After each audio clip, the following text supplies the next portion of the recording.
Delicate is here. Happiness in your life is here. So great. She said, "Oh yay, my show's on." My show. Wait, my show's on. Well, my show's on. Your show's on. How you feeling? You feeling good? Yes, I am. I am just, hang on, I'm editing photos. Yeah, I can see that you're really quite preoccupied today I'm sorry. during the I have to recording of the live show. Okay. That's really interesting. Sure, everyone is excited to watch you do that. I got, I have deadlines and shit. So sorry. My apologies. Yeah, well, listen, I mean, I just want to say, like, things are pretty relaxed around here. It's not the Dale Wheatley show, but I think we're gonna have to have a little chat after the show about what is appropriate when. No phones in the set. You might have to go with the no phones on the set. Didn't they say that that's why Ryan Reynolds is a bad person because he had his phone on the set once? Yeah, that was one of the reasons why he ought to have been publicly executed. Yes. Yeah. But it was a story he told. Yes, it was a story. It was a he funny told story. Yeah. About Interesting how that works. Yeah, and that Ryan Reynolds kind of humor. Mm-hmm. I don't know who finds it. Oh, speaking of Ryan Reynolds, I got to tell you something. I've been thinking about this. Mm-hmm. We talked about Jared Leto. Yes. And the one thing that I brought up was that WME made a public statement saying that they have no intention of severing their relationships, their relationship with Jared Leto, despite the fact that the accusations against him are quite severe. It's a bold statement. And there were 10 other accusations made whenever that was, 2009, whatever that, I can't remember what the year was. Yeah, they're just like, well, throw them on the pile. I mean, we're not going to deal with any of this. Just throw it on the pile and we'll just continue to ignore the whole pile. So, well, okay. So what I'm thinking is, so then we have this Justin Baldoni situation where Justin Baldoni says that, Ryan Reynolds went in and said, ultimatum, it's him or us. You decide. We don't really care what you do. I'm sorry. It's the same agency that's saying we're going to stand behind our Jared Leto. The same agency that said they're going to stand behind Jared Leto, whose accusations are far more, right. I don't know, what's the word, severe than Criminal. anything.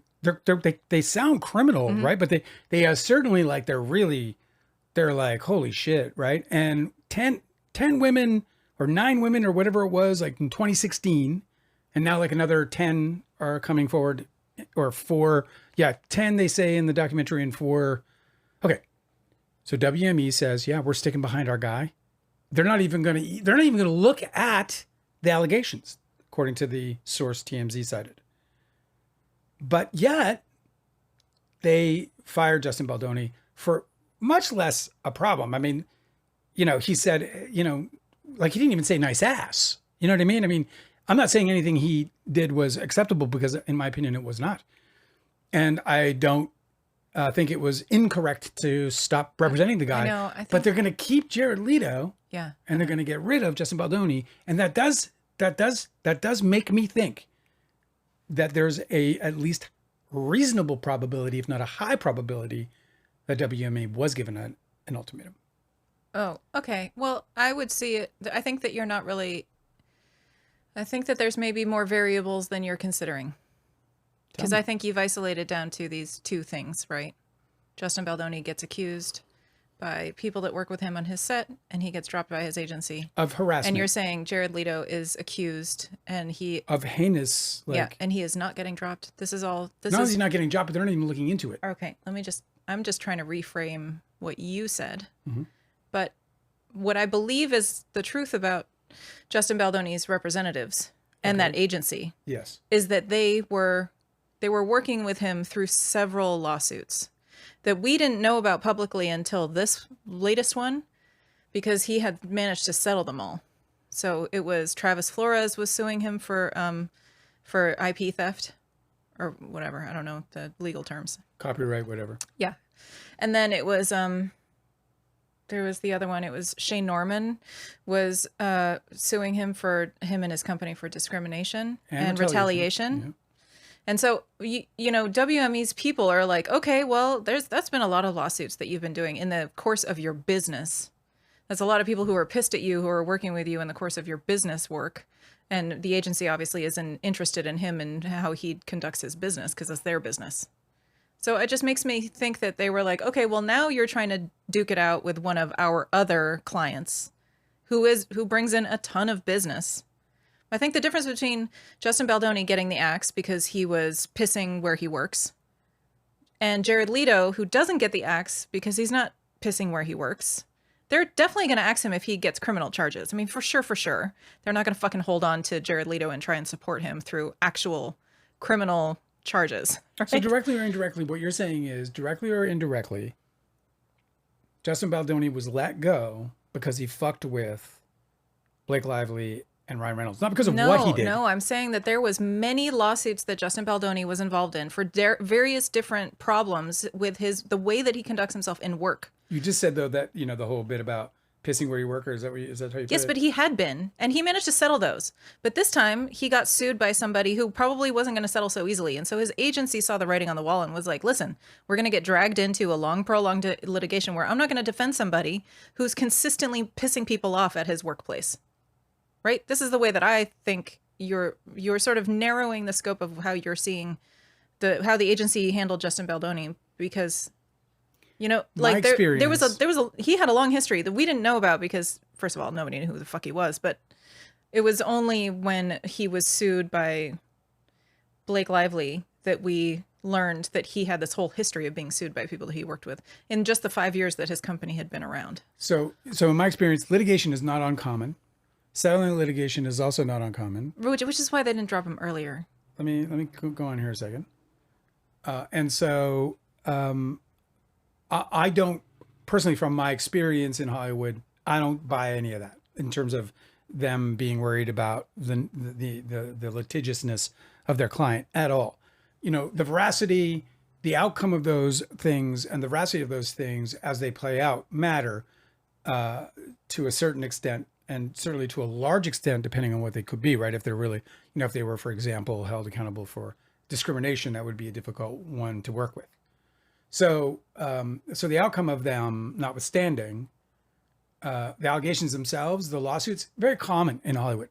And not only are they very common, but what's sadly also common are frivolous lawsuits filed from people. Like, for example, very recently, a dude filed a lawsuit because I don't know who it was, but she mistakenly posted his picture because he shared the same name as somebody who had been convicted for something relatively nasty, right? And then she corrected it once she realized that she had put the wrong person with the same name. And she swapped the picture out in her post or reposted and deleted or whatever.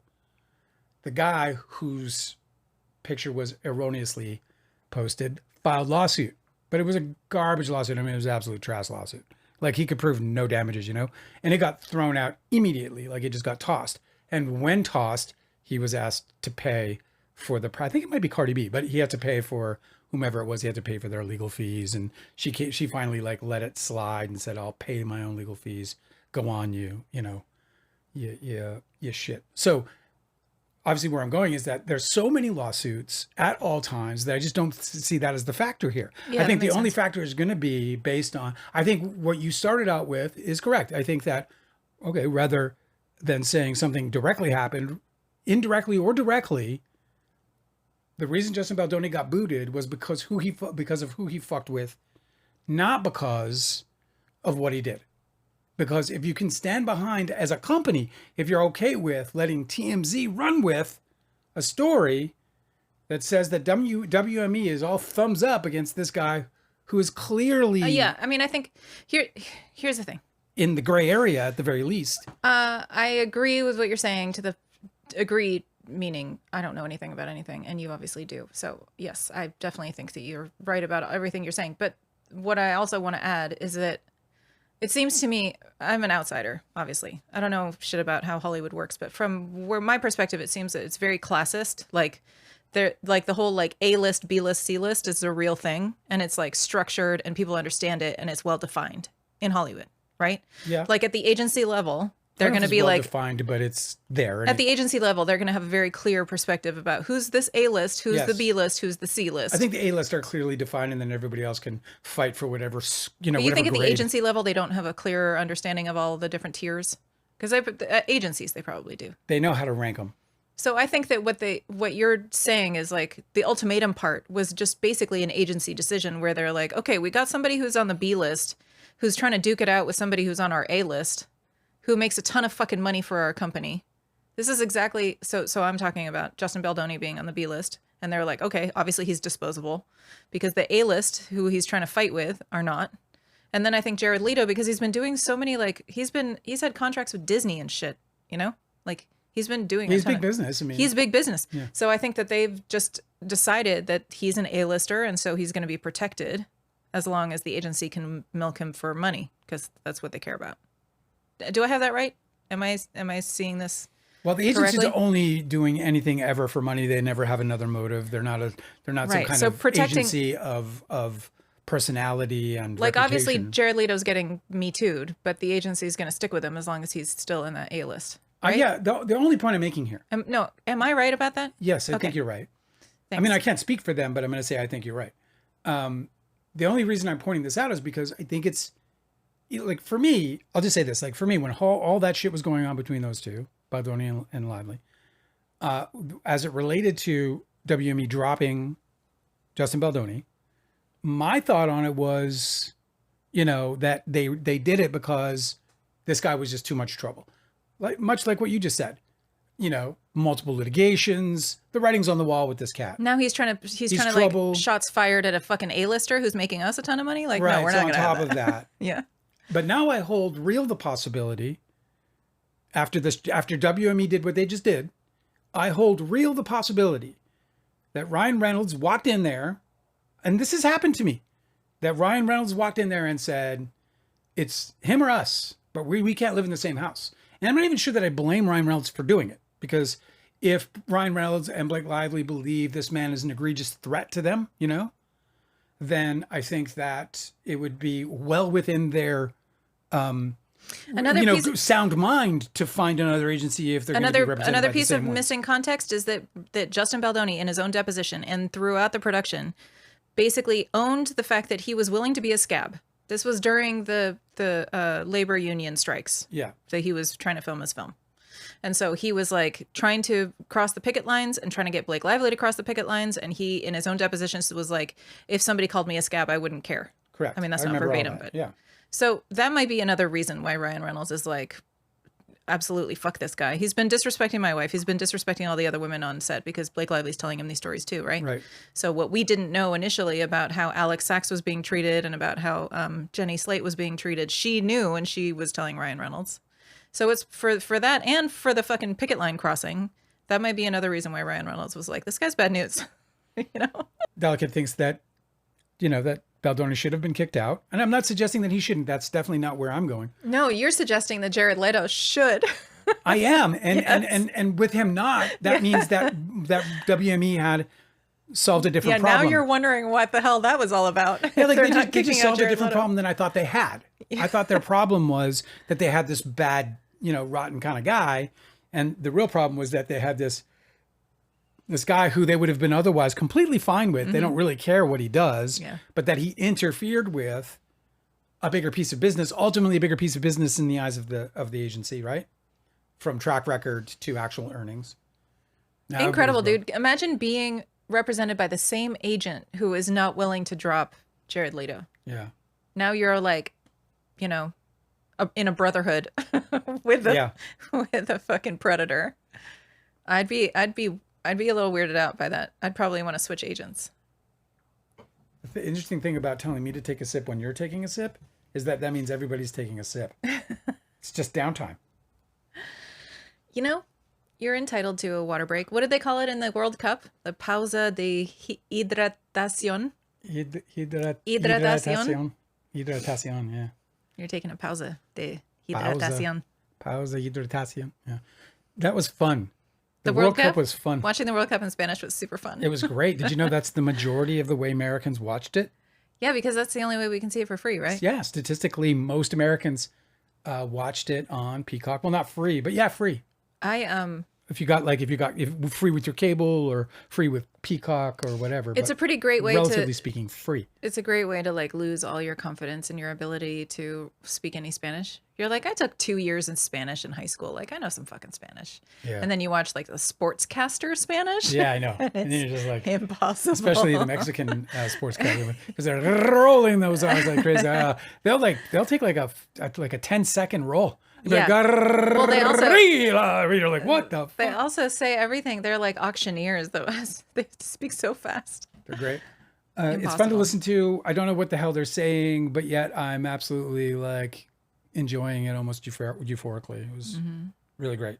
Sports euphoria, you know, like nothing too crazy. Sports euphoria? As opposed to what other kinds of euphoria? Well, I'm not going to get into them. I'm not going to go through the different forms of euphoria for you this evening. I have a different agenda. What's on the agenda today? Tom Holland is the biggest star in the world. I think that's wonderful for him. He seems like a very nice chap. I have not seen a single Spider-Man because the very image of Spider-Man conjures the worst human being that ever happened in my life. And that's saying a lot. I've been through a lot. Everybody in the chat, I want you guys, we're polling the chat currently. Which is the best Spider-Man movie ever made that does not have Tobey Maguire in it? Oh. We would like to watch a Spider-Man movie, but we only want the best, and we cannot have one that has Tobey Maguire in it, even if he's just guesting or whatever. I think they brought him back for like, they did like that Spider-Man meme where it's the Spider-Man's pointing at each other, but he was in it. That. Yeah, he can't have that. Not that one. Yeah, I don't want to see that guy. He just ruins everything for me. I don't like. I got to get over it. I need therapy. I know that. Do you need therapy to get over seeing Tobey Maguire in movies? Yeah. Why would you need that? Because like, what's wrong with I don't know that that's something you. I think if overcome. I dealt with the feelings, if I identified the feelings, and I did the waltz, we did a little dance, the way that they do on Couples Therapy. If you haven't seen Couples Therapy is a Showtime show. It's a Showtime show. But we have it on Paramount Plus. That's the subsidiary. Or Showtime is a subsidiary of Paramount. The Ellisons own it, and they own HBO. It's just a monopoly at this point. But in any case, not to get political, the Showtime show is called Couples Therapy. We are binging the fuck out of the show. First of all, they're half-hour episodes, about like 28-minute-ish episodes, and it's like climbing wildly the ranks of the best non-scripted TV I've ever seen. And part of the reason that I love it so much is because it in the same way that you can see in my work in Don's Plum, even in my book behind me, right, Too Real, a Hollywood memoir. Like, I really love realism, or I like real life. That's my favorite thing, because if you can really like take people to crazy places emotionally, and you're using just humanity in its fucking rawest form, I think you're doing something extraordinary. No trickery, no real trickery beyond like the writing, the acting, the craftsmanship. And this show is just real couples with, not even necessarily couples, but real relationships with, real issues, and a therapist who she's mesmerizing. One of the coolest things about her is that I like so much is that she has this like ability to, like, it makes it so, she makes it so that it doesn't even matter because she's a psychoanalyst, so it doesn't even matter if whatever she's trying to connect from your past to the present situation, even if it doesn't, like, even if that like line doesn't hold, for whatever reason, she has this like, and I think just probably her specialty in general has this ability to make you have to think about it so much so that you're considering anything at that point, that might come to mind. Like, it's almost as if like, hey, what you're saying doesn't connect, but as I think about it more, I remember when my Uncle Fred pinched me so hard he made me cry. I'll never forget it. It was fucking terrible. Took my whole breath away. Did that really happen? Yeah. I thought you were just making it up. I thought you were just... My Uncle Fred had the thickest thumbs They were like toads. They were like toads at the end of it. And like the thumbnails were like, it's like something that Volkswagen made. I'm sorry. You had an uncle? Was this your mother's brother or your father's brother? Your mother's brother. My mother's brother-in-law. Your mother's brother-in-law. So he's not even like blood related. Well, he is because he was related to my grandfather. Okay, yeah, but like in some way. And they would allow children around this man who enjoyed pinching children? Well, hard? They had a house at a place called Kingsman Lake in Manitoba. And so pretty much like half the cousins, I have 48 cousins, not living anymore, but had 48 cousins.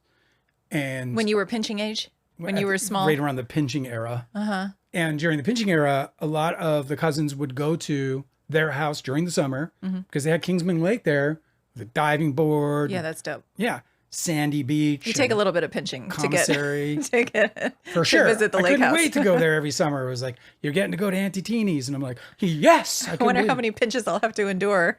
And it was during one of those where all the parents were away. We were just being cared for by them, except, and my Uncle Freddy goes, my Uncle Fred named me, by the way, because I was supposed to be Ellen.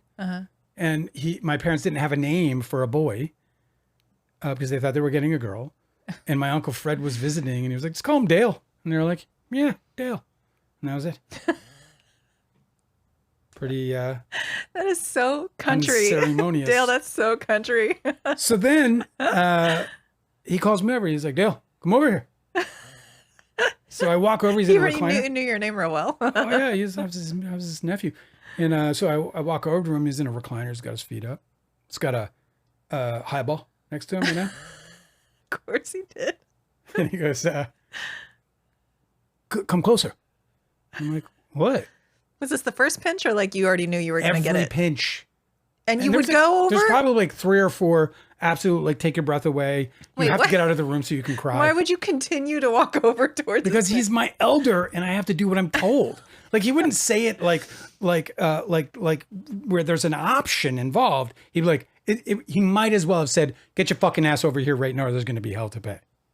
But instead he just said, closer. And I'm like, oh, fuck. Knowing it's coming.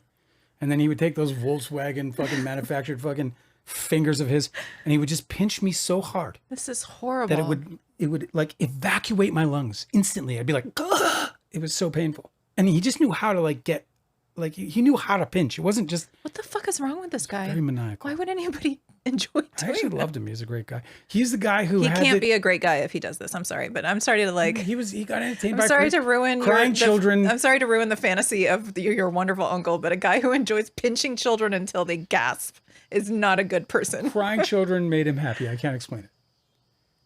What a fucking psycho. He was the guy who had the dog named Lonesome. Oh, such a great name.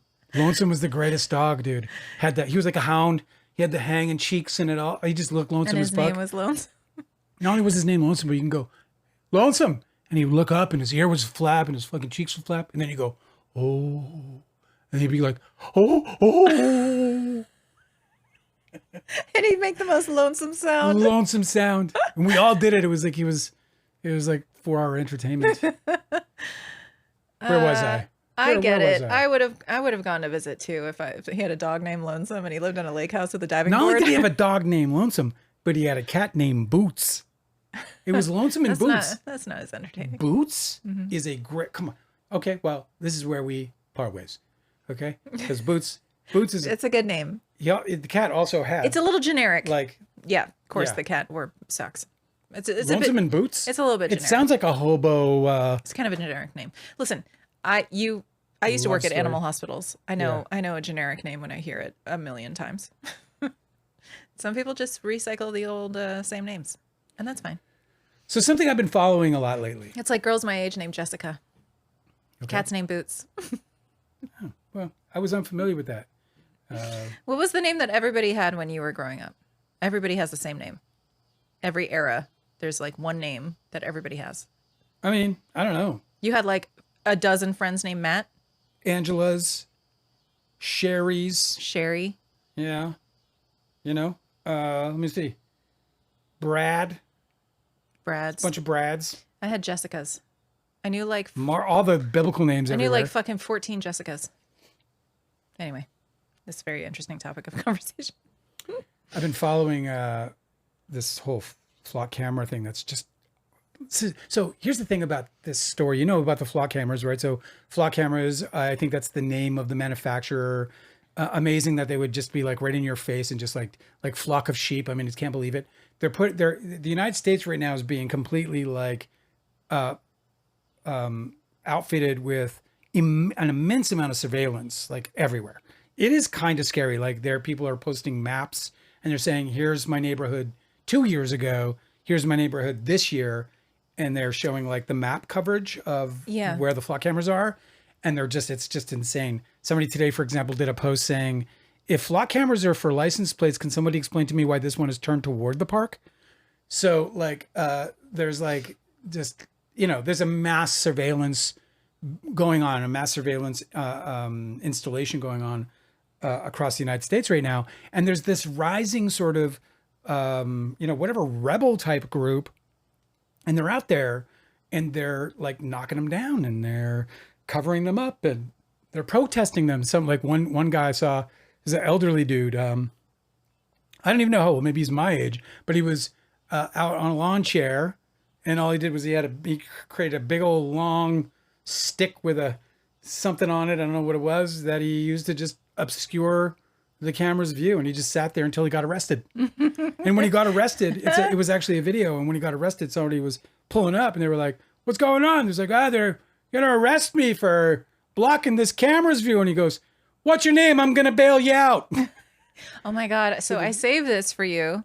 There's this, every other day, there's another news report. Okay. This one is from WDTV 5 News. I don't know where this location is, but this is local detectives arrest a man after destruction of multiple flock cameras, say more arrests expected. And it's just a picture of a regular guy. He's like a young white guy with a neck beard, like just like anybody, right? Any of your neighbors. But the entire Facebook thread under this news station is filled with people being like, that couldn't have been him. He was helping me make a tank setup for some snakes. Nope, not him. He was saving my neighbor's dog from a fire all day. Couldn't be him. Certainly wasn't him. The entire thread is couldn't be. He was alibi. He was canoeing with me that day. Couldn't be him. He had dinner at my house. There's some really funny ones too. Couldn't have been him. He's been hanging out with him and Silent Bob in front of the Quick Stop Mart at New Jersey all day because he kind of looks like Silent Bob. Oh, okay. Other people are like, can we start a GoFundMe for this guy? Oh, nope, couldn't have been him. Literally saw him sweeping the parking lot around that time. Come on now. So the whole thing feels so like incredibly dystopian too. By the way, like one of the articles that I'd saved to remind me to have this conversation today was one where a Michigan dispensary is blocking a flock camera that points directly into their fucking parking lot. Are you fucking kidding me? Yeah. Yeah, good. So like the surveillance is like, it's absolutely crazy. And then, but even more crazy, because like there's like, I subscribe to one of the subs. I don't know what it's called. Forgive me. Maybe I'll remember before this night is through. But subscribe to one of these subs where basically it's just videos of people who are like vigilante, like flock camera, vandals, I guess. And I just watch them all because I just find them amazing. They're hometown heroes, bro. And they're dressed up like, bandits, Yep. They got fucking bandanas over their faces and shit. And they go and they take these things down. It has so like pre-dystopia written all over it. You know what I mean? Oh yeah, I know. Like if there was ever like the first like sort of group of bandits would be the ones destroying the surveillance. You know what I mean? It's just, it's a weird time to be alive. Cause like, I'm like sitting here feeling that, like, I'm just, holy fuck, are we there is truly in a pre-dystopia? I have so much to say about this because I'm kind of a doomer, I don't feel strange outing myself because I know that it's a growing number of people who are kind of like, fascism, surveillance, dystopia doomers. Yeah. Because, look around. Yeah, right. It's just not going in the right direction, Exactly. But anyway, there's a really, really great organization called Deflock, and they're kind of at the forefront of trying to raise awareness and also combat the prevalence of flock cameras in local communities. They're always sharing stories like this one from Mother Jones. Dozens of reports are emerging of police who are using automated license plate readers, like the flock camera readers, not to solve crimes, but instead to stalk their partners and exes. So there are people who are being stalked by police officers. Who have access. who have access, who just like manage to tail their whereabouts and stalk them using this network, because apparently it's available to any police officer. So any fucking lunatic with a badge can just use it for the wrong reasons. There's also a lot of support. Let's see. D-Flock also reported the company's CEO, who, has been blissfully uninvolved in all of this controversy, although he should be centrally named all the time. There's a great video of him being like, Pete is like trying to block. He's like, oh, you don't like cameras pointed at you, buddy? And he's like, hey, fuck off. He's like, oh, you don't like it. Oh, I see. That's the company's CEO, Garrett Langley, he tells Forbes that he shouldn't have called nonviolent activist terrorist organizations. He's walking back his statements, saying that people who are trying to take down his cameras are actually terrorists. Yeah, that's right. He says, as a movement against 8.3 billion flock safeties, license plate reader gathers momentum. That's the headline. It says that he is like, I'm sorry, guys. So everybody is against this guy. His name is Garrett Langley. Pat goes by Pat the Socialist on Twitter, says, people need to know who he is, what his hobbies are, who his friends are, everything. Make him a household name and let his evil ass live with the consequences of his privacy being ended. Let's get some cameras pointed inside his yard, some drones hovering outside his window. He needs to feel like he's in the middle of the panopticon himself. It's not lost on me that all of this is happening after Roe v. Wade was overturned, because that, I've said it before, but so many people bought into the lie that it was that ruling was about abortion when it was about privacy. For sure. And that is why the surveillance has just been turned to 11 this entire time ever since. Sorry. I phrased that really badly. It's like my little thumbnail I phrased so badly. It's obviously in a rush. I'm not as stupid as I read. I wanted to share this with you too. Public pressure does work. Okay. Jason Bassler on Twitter said they want you to believe that your voice doesn't matter about these anti-flock devices.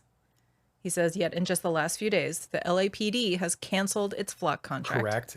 That was the next phase of this conversation. I love it. Meta has canceled Muse Image AI after a privacy outrage. I didn't even know what that was, but I'm glad maybe they're just going to go underground, right? You can never trust a company like Meta to actually cancel something. They're just like, too many people knew. That was a problem. The big aha was when people were like, you got to be kidding me, when they found out that Amazon has always been listening with Alexa, not just when you ask Amazon to listen with Alexa. Like, it wasn't obvious to everybody. Here's another win. One of the largest planned U.S. data centers was killed.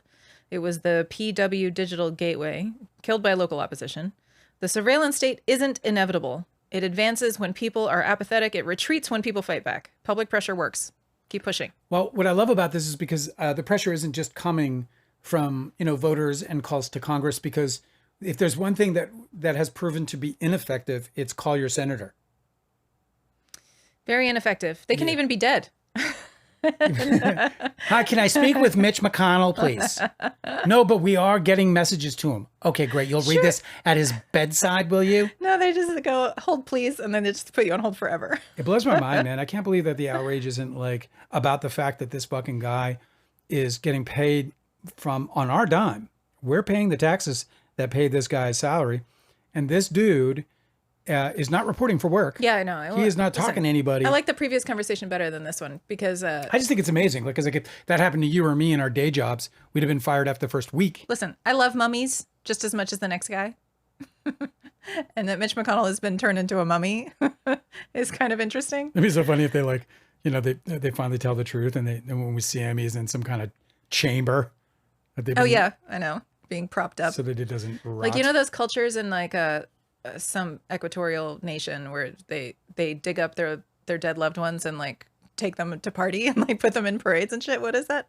Have you ever seen that online? Oh yeah, what are they called? It was like the Lincoln funeral, right? Oh, what was the Lincoln funeral? Well, they put him on a train and then they just drove him right across the whole country. No, but I mean an open casket. I mean they weekend at Bernie's their dead loved ones, and way after they're long desiccated and corpses. Oh yeah. No. There are places that are tradition where they they have either some kind of annual Yeah, that's what they're doing with Mitch McConnell. Anyway, I like the previous conversation much better because I think that the not to make everything about astrology, but I will persist in making everything about astrology. The Pluto is spending 20 years in Aquarius. Yes. And just next week we are going to have an eclipse across the zodiac, just opposite of that, engaging Pluto. Correct. Okay. And the eclipse is in Leo. It's a solar eclipse, so it's kind of like it's like almost letting Pluto's work go unseen, almost. You know what I mean? Oh, interesting. Like hiding it for a second. Where it's not exact by degree because Pluto's at 3 degrees and the eclipse is at 20. But the themes they're being touched on are the same. The south node is in Leo. The north node is in Aquarius. Generally, what I'm getting at is that this is Robin Hood times. Yeah. This is the steal from the rich, give to the poor. This is the power to the people times. The next 20 years are going to have like all of the stories that we're going to be dealing with. I think we're going to not only be stoking, maybe the people in power are going to be stoking fear. That's another Pluto signification, but they're going to be stoking fear about society and the populace and trying to divide groups of people against each other using fear. And that's also very much like a fascist, like predictable ploy, right? Mm-hmm. But I also think that power struggles between the people and the leadership is going to be the theme. And we're seeing this now. I actually just saved this story too. Yeah, I mean, I can't think of a better example, early example. And I say this early, like the whole alignment is kind of amazing because when you think about Pluto in the beginning of a very long transit through the sign, and at the very beginning, we're seeing rebellions like the flock, which is, the flock rebellion, which the flock camera rebellion, the flock surveillance rebellion is really like, it's harming no one. Like there's no harm coming to anyone. No. It is innocuous, from that perspective, but effective, obviously, in the message. And so it just fits so almost perfectly as like an early sign of what might be coming as we fight for our place with this AI, high surveillance, ID, chip in the hand kind of thing. I also really love the metaphors of like Leo being ruled by the sun, which shines a light on everything and exposes everything to the light and the truth, versus Aquarius, which is the polar opposite of that, right? Yes. Where it's like it doesn't actually, it wants to be subsumed, it wants to be like disconnected, it wants to not shine, right? No. Being in the spotlight is very uncomfortable. So this is exactly the kind of conversation that we're having with the flock cameras. Like, no, we don't actually want to be exposed and spotlighted by your fucking surveillance. Yeah, one's very external, the other's just very internal. We want to stay anonymous. Yeah. We don't want to be named and featured and identified, right? I wanted to tell you this story. A 26-year-old man from Chicago, Illinois, was arrested this weekend after allegedly hacking into Cook County Human Services system. And he approved every single application for food stamps.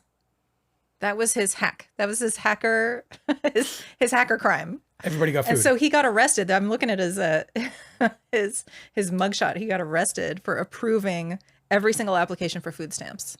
Robin Hood. A Robin Hood. Yeah, I know. And this person. Amazing, right? Like he's getting arrested, and the Pentagon has, what did they do? Have they failed every budget audit since whenever? Mm-hmm. Like literally billions upon billions upon billions. Yeah, they're just disappearing our money. Money. Yeah. Totally unaccounted for, and they're busting that dude. The hacker rebellion sounds so fucking cool. It's like you could make a million different movies about hackers winning for the little guy. Robin Hood hackers. Yeah. And everybody would know which side they're on. It's just like, I don't know why they're all wasting their time learning to code when they could be hacking into social services and approving every food stamp application. Totally. Clearing student debt, clearing fucking medical debt, all that shit. So that's exciting. What a great human being. Does he have a name? Did you tell that to us? This guy, his name is not publicized. 26-year-old man. See, because they don't want to make him famous. You see what I mean? We should start. That's what we should do for merch. Is we should just like make T-shirts of the Robin Hoods. Yeah. Get the flock out of here shirts. They're making a Robin Hood movie with Hugh Jackman. Did you see that? Yeah, I didn't know. He's supposed to be an anti-hero in this movie. And I had read this really great interview with a Robin Hood historian. And apparently Robin Hood didn't exist. He's just he's folklore figure. Yeah. But but the myth about him changed to suit whatever the socialist view of the time was. So like he has been a different kind of crook for the benefit of the people in different ways all throughout history. Yeah, like there's like dark sides of him, Yes. and and I guess Hugh Jackman's going to be playing one of the more. Yeah, so this is it's just an interesting take on the myth, but it's not wrong or incorrect. It's just that it's from different times. But Hugh Jackman did something that like turned me right off of him. It was like he was at like a mega party or something. But he did something where I was like, that's bad. But do you see they've got a spell on us though. That he did something bad that made you turn off, but you can't remember what it is. Well, I remember it was enough for me to be like, oh, no touchy, because, that's enough. I don't necessarily need, the thing I need to know most when I'm deleting people from the, from the support window, right, is just that I'm deleting them. I don't really need to know what for necessarily. Sometimes it's so egregious you can't forget it. See Kobe Bryant, see Mike Tyson. But yeah. I had some other stories that I wasn't really super like pumped about bringing to you today. Like, Jonah Hill said something really stupid on a podcast, and everybody wants to talk about how stupid he sounded. And then Ariana Grande is apparently stepping back from the public eye because she's encountered a ton of public scrutiny for her obvious health issues, and all of these things just are like kind of like the Jonah Hill thing sounds kind of dumb, and then like the Ariana Grande thing, like that seems like hot stove that I don't feel qualified to touch. It's like there's other stuff in the news, but I thought I'd bring this. There's this other story. I mean, as far as Ariana Grande goes, apparently she's saying she's taking a step back for her health. She has stepped away from, I guess she was doing a reprisal of Sunday in the Park with George. Was she doing that in the UK or something? No, she was actually, I just saved this. This is, this is a really great article by Kaylee Donaldson, is a entertainment gossip columnist. Kaylee Donaldson, she writes Gossip Reading Club on Substack. She's really great. Okay. But she was talking about how, let's see, while I was writing this piece, this is her saying this, Kaylee Donaldson, Grande's team released a statement saying that she plans to take time off after her tour starting September 1st, meaning she'll no longer be making her West End debut in Sunday in the Park with George. The statement kept repeating the word healthily and was, it must be said, a pretty passive-aggressive read. While I doubt anyone expected Grande's team to make any announcements regarding her health, it felt pretty icky to me that they kept insisting the real problem was the scrutiny surrounding her. How dare you care, even as we demand that you snap your fingers in joy at her latest music video. They still want you to put money down and watch her sing live. Dance, monkey, dance, right? Is what Kaylee Donaldson says. That's kind of weird. I don't know. I guess that seems like very narrow perspective of the way people feel. There are probably some that feel that way. I mean, people are selfish and greedy, but then there are also people who are like, I genuinely care for this person, and hopefully they'll, get well if they are unwell, I thought that the public statement about Ariana Grande taking some time off was exactly like this. It seemed really tone deaf. I don't know what I expected them to say, but they kept dropping healthily. And they weren't really addressing the public sentiment, right? The public criticism is one where people are worried she's dying. I don't know. I just feel like that there is a tactful way for a publicist to address those things. Unfortunately, I can't show you this because I broke your monitor. I'm going to fix it. So you're not going to see this, but I'm just going to put this on for everyone else to see. Because... What is it? It's a picture of Ariana Grande with her mother that TMZ put up. And they look remarkably alike. And she is, like, remarkably, they have the same eye shapes. They got the almond eyes. Mm-hmm. Yeah, they both have that. Very similar to their mouths, cheekbone structure. Very similar. Same kind of sort of space from brow to hairline, kind of, She's 33 years old now, Ariana Grande. Yeah. Everybody has seen what she looks like in every iteration of like her. Every year she's dropping new work. She's extremely prolific. She's always performing. She's doing one thing or another. Movies People know what she looks like. Of course. It's only very recently. She's also been very public about being involved in certain different traumatic experiences. Like a very close friend of her passed away, and then she had really public breakup where she was being framed as a homewrecker. It's like a lot of really awful things that were And she occurring. broke up with them, and that got with that dude, and that got all kinds of. I don't know anything about her personal life, and I wouldn't share an opinion about it anyway because that's not helpful or necessary. But I don't know how somebody. Her entire album has lyrics all about reconciling with fame and what fame asks of you and how cannibalistic fame is and how it doesn't seem strange to me for somebody who is constantly grappling with fame to and what that means and how much of her she has to give and what part of her and her own personal life has to be sacrificed to this cannibalistic monster of fame. Right. It doesn't seem strange for me for somebody to be like, oh, well, if you're going to take pieces of my meat off of me, then I will make less meat for you to take. It doesn't seem strange for me to think that somebody would be like, I have no control over my own personal life, so I will exert utmost control over the one thing I can control, which is my body. Well, eating disorders usually happen this way, where it's like, I don't have control over anything, but there is one thing that I can have ultimate control over. It's a really strange, like, super tangled disorder where your ability to exert this much control gives you a sense of power in such a way that it even distorts people's criticism of it. So if people are like genuinely worried for your health because they can see your sternal bones, which means your organs are being starved, which means you're probably going to die, then you're like, that is a mark of achievement. In that level of sickness, the person's distorted mind turns that into, I'm winning because they are seeing how much control I actually have. I'm an extremely powerful person. Look at what I can do to my body.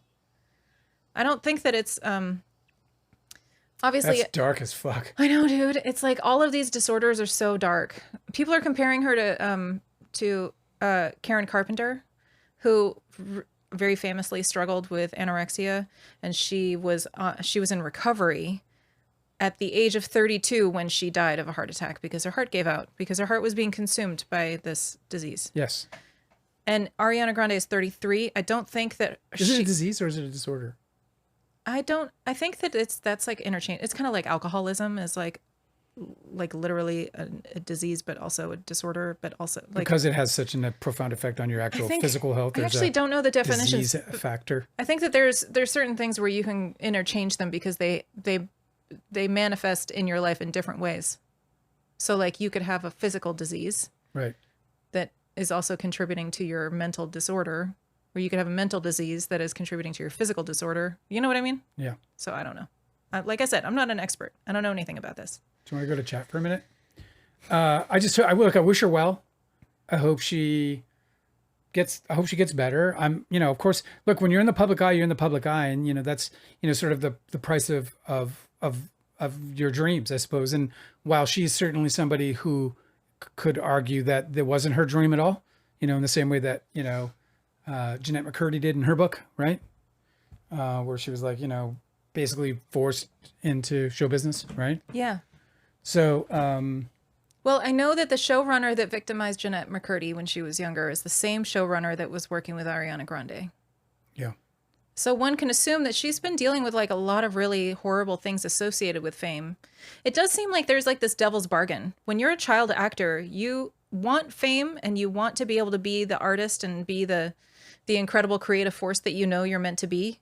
But you also have to expose yourself to all of this like victimization and manipulation and all of this exploitation. And I think that it's just, there's a level of fame that she has been able to maintain throughout her entire life. I don't believe that it's possible for somebody to come out unscathed from that. So whatever she's dealing with, I just am sure that the help she's getting isn't the right help. Or maybe she's not getting enough help. Like there's something she needs to be matched better. Obviously she's so sick. It's like, I don't know. Sad. It's super sad. Delicate says the public thinks that Ariana Grande has an eating disorder and they think her team is not being truthful because they are being bankrolled by her success. That's so interesting. And we were just talking about Frankie Valli in the last episode. It's just, it's just these means where people are just being exploited for every fucking thing somebody can get out of them. Yeah, we see it with WME and the whole Jared Leto versus Justin Baldoni thing. I mean, Yeah, they don't care about victims. They only care about the bottom line. Delicate was referencing. I'm sorry, keep doing that. Delicate was referencing Michael Jackson. When he died, he was preparing for tour, and it took too much out of him. But that made me think of who is it? The Beach Boys guy. He had a developmental disorder. What the fuck is his name? Yeah, Brian Wilson. Brian Wilson. He was being cared for and also manipulated and abused. Yeah, by what do they call those? The same thing that Britney Spears had. Britney Spears, yeah. The fuck.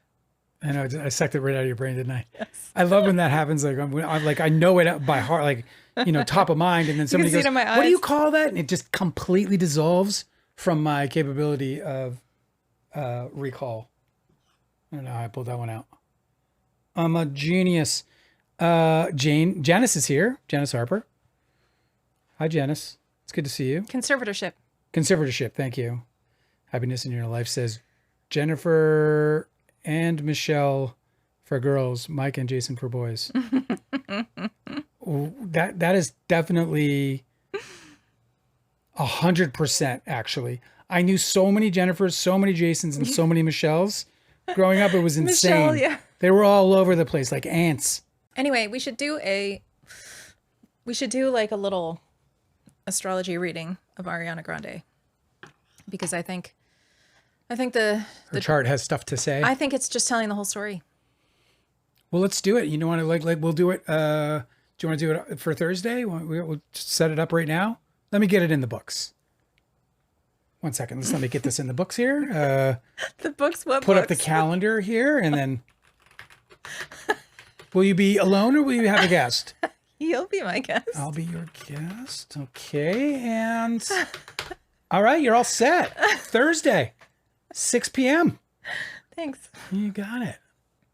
Delicate said bipolar, schizophrenia. Archival Raccoon beat us to conservator. Oh yeah, thanks. Conservatorship. She was quick. Had to look it up. I looked up Britney Spears family control to get the right word. And it's just like, yeah, so Brian Wilson famously was being physically abused and mentally and like emotionally abused by the guy who was supposed to be taking care of him. So I mean, you could say tortured or even like imprisoned. Like he was using, mental abuse as a means to totally incapacitate him. Mm-hmm. It's an amazing. Do you remember what the documentary was that we saw that? I think it's maybe, Brian Wilson, Long Promised Road. We saw it on Pluto TV. Oh, really? Yes. It's called Brian Wilson, Long Promised Road. It was a really great documentary. It was disturbing because they have footage where he's clearly trying to this conservator under the pressure of, and the scrutiny of cameras around him, he's still trying to assert this bizarre control that he had over Brian Wilson. Yeah. And he would shoo people away, and it was fucking pretty incredible, I'll tell you. But he ended up, in like such a positive way, Brian Wilson ended up like, well, you know what? That's a spoiler. Yep, and I'm not going to spoil that documentary because it's worth it. Speaking of documentaries, Hollywood Reporter put out a 25 best documentaries of all times list. I'd love to just run through it real quick and see if you saw any of them. 25 of the best documentaries. You're going to read the titles of 25 documentaries? Don't hold me back. Don't hold me back. Okay, you ready? Nobody can, Dale. Number 25. You're going to start at 25. Why don't you start at 10? You got to just, okay. You know what I mean? It's not the Dale Wheatley show, but I'm gonna assert some control on this. Okay. 20. You're making it longer. Number 25 is The Fog of War. Did you ever see it? Yes. It's brilliant. Mm-hmm. Number 24 is I Am Not Your Negro. Have you seen that? I haven't. We have to see that. I really I wanted to read more of his books before I saw it. I want to see it. Well, we'll talk about that another time. But James Baldwin apparently. I tried to read what's the most famous one, and I just couldn't get through it. I loved it. I didn't love it. I loved a lot of his writing skill. He's amazing. He has beautiful command. But I started finding myself kind of drifting in it, oddly. Can't remember which one it was. But I want to see it. 100%. Do you think that your microphone is picking up the dog snoring? If you can hear a dog snoring, or if you hear what sounds like perhaps flatulence. Sawing wood. It's a dog snoring quite comfortable. He's doing some honk shoes over here. Honk shoeing. Belfast, Maine. Have you heard of that? 1999? No. Me neither. Original cast album company, 1970. Never heard of it. Did you ever see Gimme Shelter? The Rolling Stones? Is that the Rolling Stones documentary? It's made in 1970. It was the old one, not the one made by, what's his name? I don't, but I'm confusing it with one one of that documentary featured a backup singer, a really cool story about their backup singer. Yeah. Being like the absolute goat in that documentary about the backup singers. Oh, yeah. What is it? 12 feet from the lights or some shit? 12 feet from stardom or something like that. Yeah, I can't whatever. remember. It was so good. Yeah, so good. It's probably going to be on here. So, continuing, I have Original Cast Album Company. We both don't know what that is, and it sounds good. Give me shelter. The next one is Grizzly Man. I remember this documentary. Did you see this? No. 2005. Dude, I know all this about list it. is. I'm going to put. So this will be in the show notes. Okay, 20 Feet from Stardom. 20 Feet from Stardom. It is a bad title. It's actually a great title. I mean, for the backup singer documentary. That's it's a great title. I thought it was brilliant. 2013. It's hard to remember, so that's maybe not so great. Grizzly Man. Have you heard of it? I have heard about it. I've heard so much about it, and the horrible darkness of that documentary. I think we should leave it to Werner Herzog, right? But yeah. But I haven't actually seen it. We should 100% watch it. I've seen it. It's fucking yes. I think you and I both want to recommend the Werner Herzog documentary about cell phone driving. Yeah, what was that called? Let me look this up. Number 19, Berlin Symphony of a Great City, 1927. I want to fucking find that. You do? Yes. 1927 documentary. It's a documentary about... that was made in 1927. I 100% want to see that. That sounds fascinating to me. Now, maybe I get bored of it. It was made about 1927? I won't pop popcorn for I'm sorry. it. It was made about 1927? Maybe we'll have pudding with it instead of popcorn. Can I ask a question?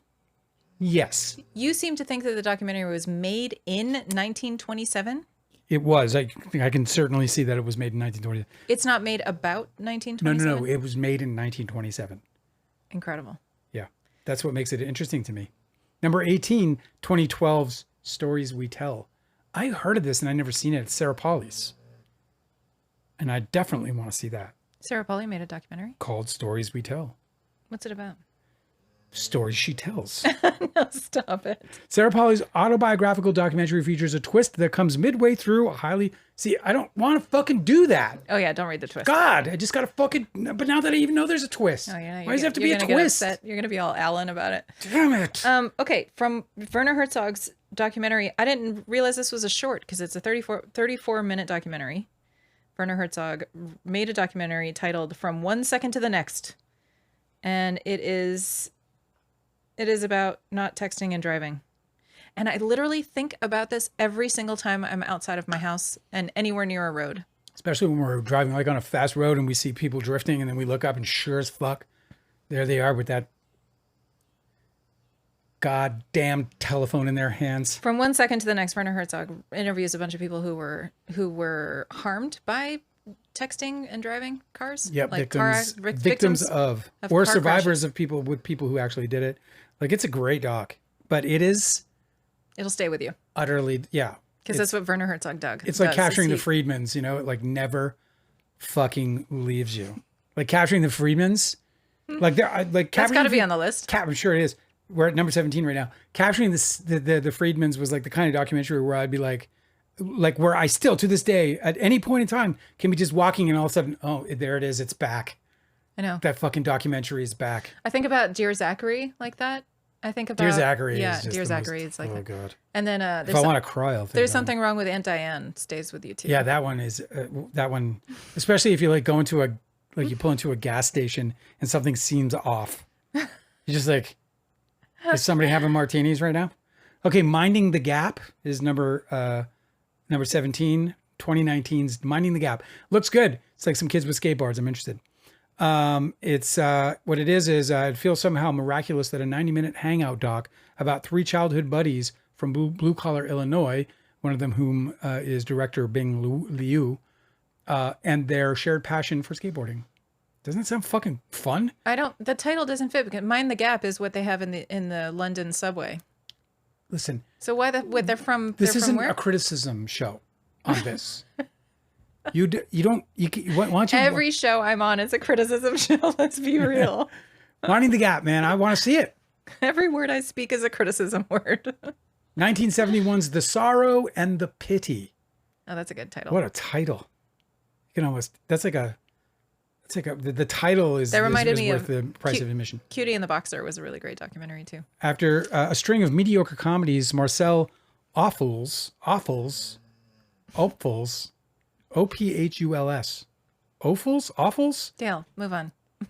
Son of great filmmaker Max Ophul, the earring of Madame de whatever, a major influence on Kubrick, rocked France to its core with its scathing 4-hour expose about Gaelic life under Nazi occupation. The Sorrow and the Pity. Sounds fucking great. OJ Made in America 2016. You saw that. Yeah, we saw that. It was a good doc. It was actually riveting as fuck. I don't think that I've seen anything yet, including anything I've done. I love that brings the 90s to life the way that documentary I also did. love that documentary for the way that it answers the question, what the fuck happened to this guy? Yeah. O.J. Simpson went from this like huge star to this horribly depraved criminal. And what happened? But that documentary answers the question of like, it happened before he became famous. Man with a Movie Camera, 1929. By all means, seek out Divga Vertov's masterpiece for its canonical significance and groundbreaking use of cinematic technique. It regularly ranks among the greatest films ever made. And I've never heard of it. Oh, I have actually. I'm going to request that you speed this up. You're just going to sit there and listen. Don't look back. I'm going to request that you don't slow it down. I want you to read the titles of things you've actually seen and recommend. I'm going to not these ones. I'm going to recommend that you don't slow it down. Okay, go ahead. Number 13, Don't Look Back, which was made in 1967, and it's a documentary on Bob Dylan, and I've never seen it. I'd like to see it. Number 12, Harlan County, USA, 1976. Oh yeah, we saw that recently. And this is that one's really great. Yeah. Bracing chronicle of Kentucky miners embroiled in a violent strike in a landmark work of cinema verite and anti-capitalist resistance. Armed with a camera and a microphone, Koppel and her tiny crew embedded themselves with workers fighting for their livelihoods and sometimes their lives against the Duke Power Company, which went to extreme measures to prevent them from unionizing. It's actually a wonderful topic. Crumb, did you see that? No, but I want to see that documentary and the Paul Giamatti. He played him in a movie. Well, Angela, the segment you loathe so much has just reminded you of something you want to do. Top 10, here we go. Everything Angela's been waiting for. Paris is Burning, 1990. I don't know if I saw this. A work of affecting humanity and pulsing human emotional vitality. Jenny Livingston's 1990 snapshot of the New York City ballroom scene in its mid to late 80s glory days is among the most influential cornerstones of queer nonfiction portraiture, doubling as a wry commentary on America's aspirational obsession with fame, wealth, and beauty. Hey, that sounds cool. Yeah, Paris is Burning. I remember hearing about it, but I don't think I saw it. 2015 in Jackson Heights. A decade before Mamdani, the Ugandan American son of a Punjabi Hindu and a Gujarati Muslim, became the most exciting New York mayor to get elected since Fiorella LaGuardia himself, the son of the Italian and Jewish immigrants. LaGuardia. Yeah, LaGuardia Airport. Mm-hmm. Frederick Wiseman's epic doc depicted the city as a vast multicultural melting pot or salad bowl, depending on which theory you adhere to, which with residents hailing from all four corners of the earth. In Jackson Heights, 2015, that's the 9th on this. Sans Soleil, 1983. A friend and contemporary of Agnes Varda and other luminaries of the Nouvelle Vague, French filmmaker, multimedia artist, journalist Chris Marker made arguably the strangest, most singular film on our list, a shimmering, shape-shifting oddity very much of its time, but still completely bewitching today. Sounds interesting. Sans Soleil. Okay. Night and Fog, 1955. Oh boy, this is definitely, I saw this. Are all the top 10s kind of in the weeds? I mean, that's like a terrible way to put it. So are they kind of like... they're apparently the best documentaries ever made. Yeah, but are they like... and we've forgotten about them, apparently. Are they all historical or cultural documentaries? What's this list? Explain the relevance. Who put this list together? If it's of all time, explain the relevance. If it's all time, it should all be like from 2015 and on. If it's from all time. No. I'm just wondering. I've just managed to miss so many of these, and I wonder whether this is just a, like, did NPR put on this list? We're going to have you deal with your lack of depth. I'm just asking questions. Field. You're just obviously insecure about the fact that you have a lack of depth in the documentary field. And I'm with you. I have it too. But don't feel insecure. I don't feel insecure. We can hold each other's hands and watch these docs. Can you answer the question? Whose list is this? I said the Hollywood Reporter when I began. Hollywood Reporter's list. Yeah, I can give you the name. I will. When We Were Kings, 1996. Have you seen it? If you do nothing else this week, watch When We Were Kings. It is one of the greatest fucking documentaries ever made. Forget that it's a sports documentary. It's a sports Forget that it's about Muhammad Ali. Got it. It is... I don't remember the title. One of the most staggeringly beautifully made, incredibly inspiring, and beautiful documentaries I've ever seen in my life. And I'm so glad it's on this list. Another one that I had forgotten about. If you love that time and that genre of documentary, I really, really recommend Zaire 74, which was the music concert documentary that was made when a bunch of American musicians went to, what was it? Rumble in the Jungle? Rumble in the Jungle, yeah. Yeah. So a bunch of musicians went and did a music festival around the Muhammad Ali fight. So there's a lot of BTS about Muhammad Ali hanging with like Tina Turner and like James Brown. All the celebs that went to go see it. Yeah, it's just such a fucking amazing... biggest sporting event of its time. It's one of the best music documentaries I've ever seen. In 1994, I saw a documentary that felt like it changed my life. I'd never seen anything so profoundly beautiful and so profoundly deep. I'm about to tell you. Oh. Hang on to your horses. My horses are hung on to. No, they're not. No, they're not. In 1994, I saw a documentary that I felt like changed my life. Like when I was watching it, when I came out of it, I was like, I am not the same person. It was that profoundly beautiful. It's another sports documentary, but it's not a famous sports person. But it might be, in my opinion, one of the greatest documentaries ever made, although I'm not so profound in this field either because I have missed so many of these. I saw this documentary. It's called Hoop Dreams. Oh, yeah. That's a really great one. It is so... it's an important documentary. It's so beautiful, explains so much of the time, but I think it's very much alive and well in our collective psyche to this day. So there's another one that if you ever get the chance, if you just want to live, man, I feel like a documentary today. Hoop Dreams, When We Were Kings. You cannot go wrong. Number 4, The Gleaners and I in 2000. Never saw it. What's that? Manic Pixie Dream auteur Agnes Varda's eclectic career contains many films wherein she appears on camera, bops about France, discourses on subjects wide and weird, and chats away with regular French folk she encounters. But in this glorious doc, she collates all those elements together in one enchanting sui generis package as she explores gleaning, the practice of collecting still edible produce, especially grain or other foodstuffs, usually left to rot by farmers or vendors. They lost me in the last sentence. This is the thing I love about documentaries. Makes it sound so goddamn boring. Well, it's so interesting that you say that because like this is, obviously extreme. This is number 4 on the list of top 25 documentaries of all time, according to this author. So they had me with Agnes Varda, right? Because like she's obviously a cultural icon, and I don't know much about her. I should learn more about her. But then they're like, okay, she's hanging out with all of these really great luminaries and sharing, whatever artistry. Like, okay, I'm down to hang with that. But then she's like, sorting grains at a market. Well, like, why? I'm so interested in this because this is what I love about documentaries is because, like, look, I mean, what's the one we just saw about the beekeeper? The beekeeper? Yeah, I think Croatia or thereabouts, or no, she was Mesopotamia, Turkey. Right around the beginning of civilization. Where is that? North of Greece. North of Greece. What's that called? That area? Honey. You took it out of my brain again. I sucked it out of there. Like Anyway, conservatorship. it's called The Beekeeper, is it not? It might be called The Beekeeper. Whatever. We did a review of it. It was Oscar nominated. It was brilliant. Absolutely brilliant documentary. We did do a review back on the old. See, that one's not top 5. That's what I'm saying. These must be great. Like that's like something to keep in mind. Capturing the Freedmans has not even happened yet. Still has a chance to be here though. All right, moving on. Number 3, 1985's Showa. Showa? Showa, S-H-O-A-H.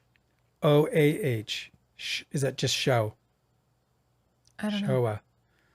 After scouring the planet for 12 years and amassing hundreds of hours of footage, French journalist turned filmmaker Claude Lanzmann finally released Showa, a harrowing and unforgettable 9.5-hour Holocaust documentary that quickly became a historical and cinematic milestone. At the time, few documentaries depicted the horrific fate of more than 6 million Jews during World War II, while a certain omerta still existed in France and other European countries that had been complicit in the genocide. So anyway, I won't go on. We know what it's about. It's 9 hours? 9 hours long, so I don't know if I'm going to catch it. Number 2, Stop Making Sense, 1984. Music, sound, and rhythm were foundational elements in the work of Jonathan Demme. Oh, you know who Jonathan Demme is, don't you? Yeah, but isn't Stop Making Sense about Gabriel? No, not Gabriel Byrne. What's his name from Talking Heads? What's his name? Yes, it's David Byrne. David Byrne. Is that his name?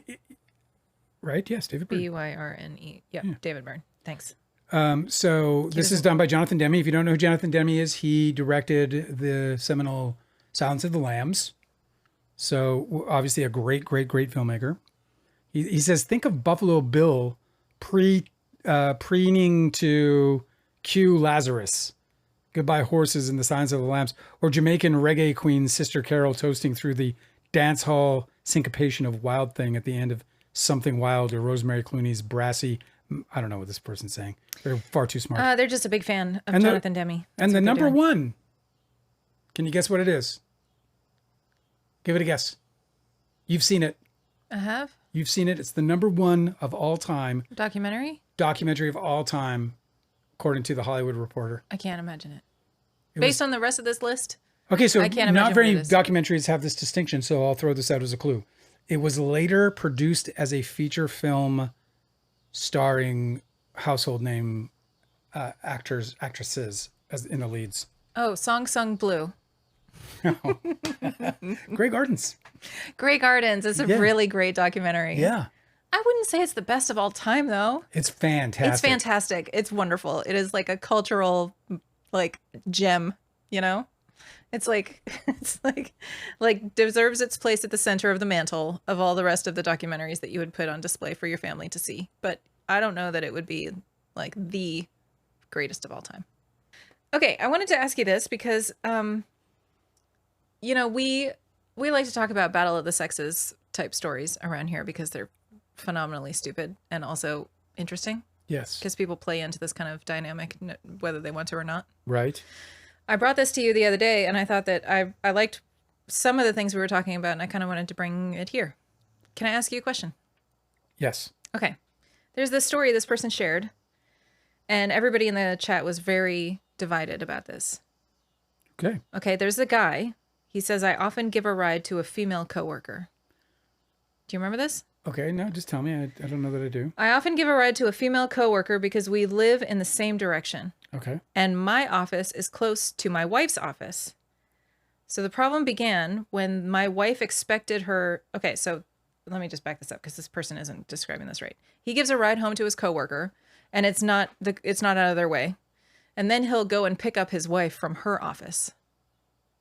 Okay? Yes. On the way home when he's giving the coworker a ride home. Right. Okay? But the problem began, he said, when they started banging.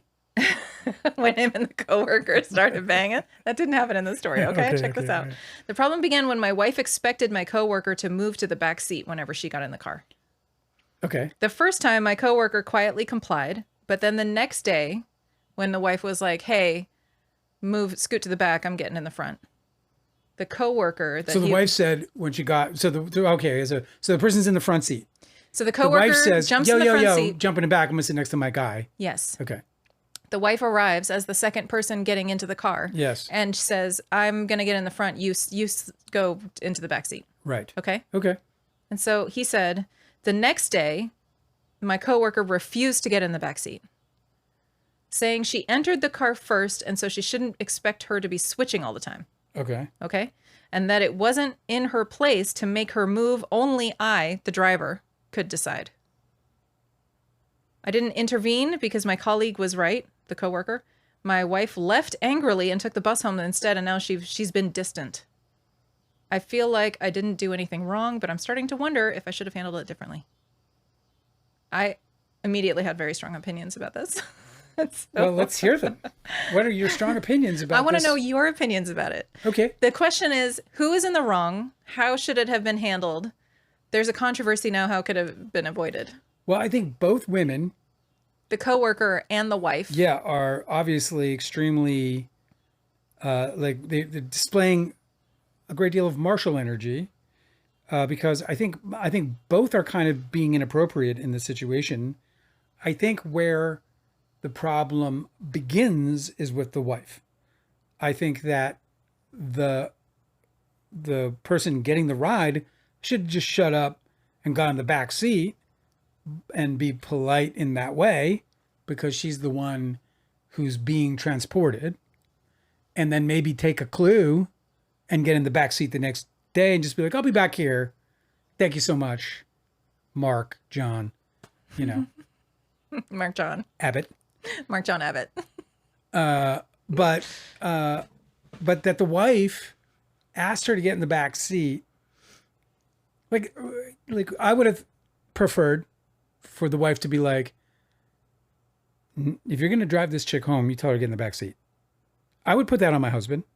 You would? Yeah, I would put it on my husband, but I wouldn't put it on the woman. I would put it on my husband, because I would expect my husband to control the space.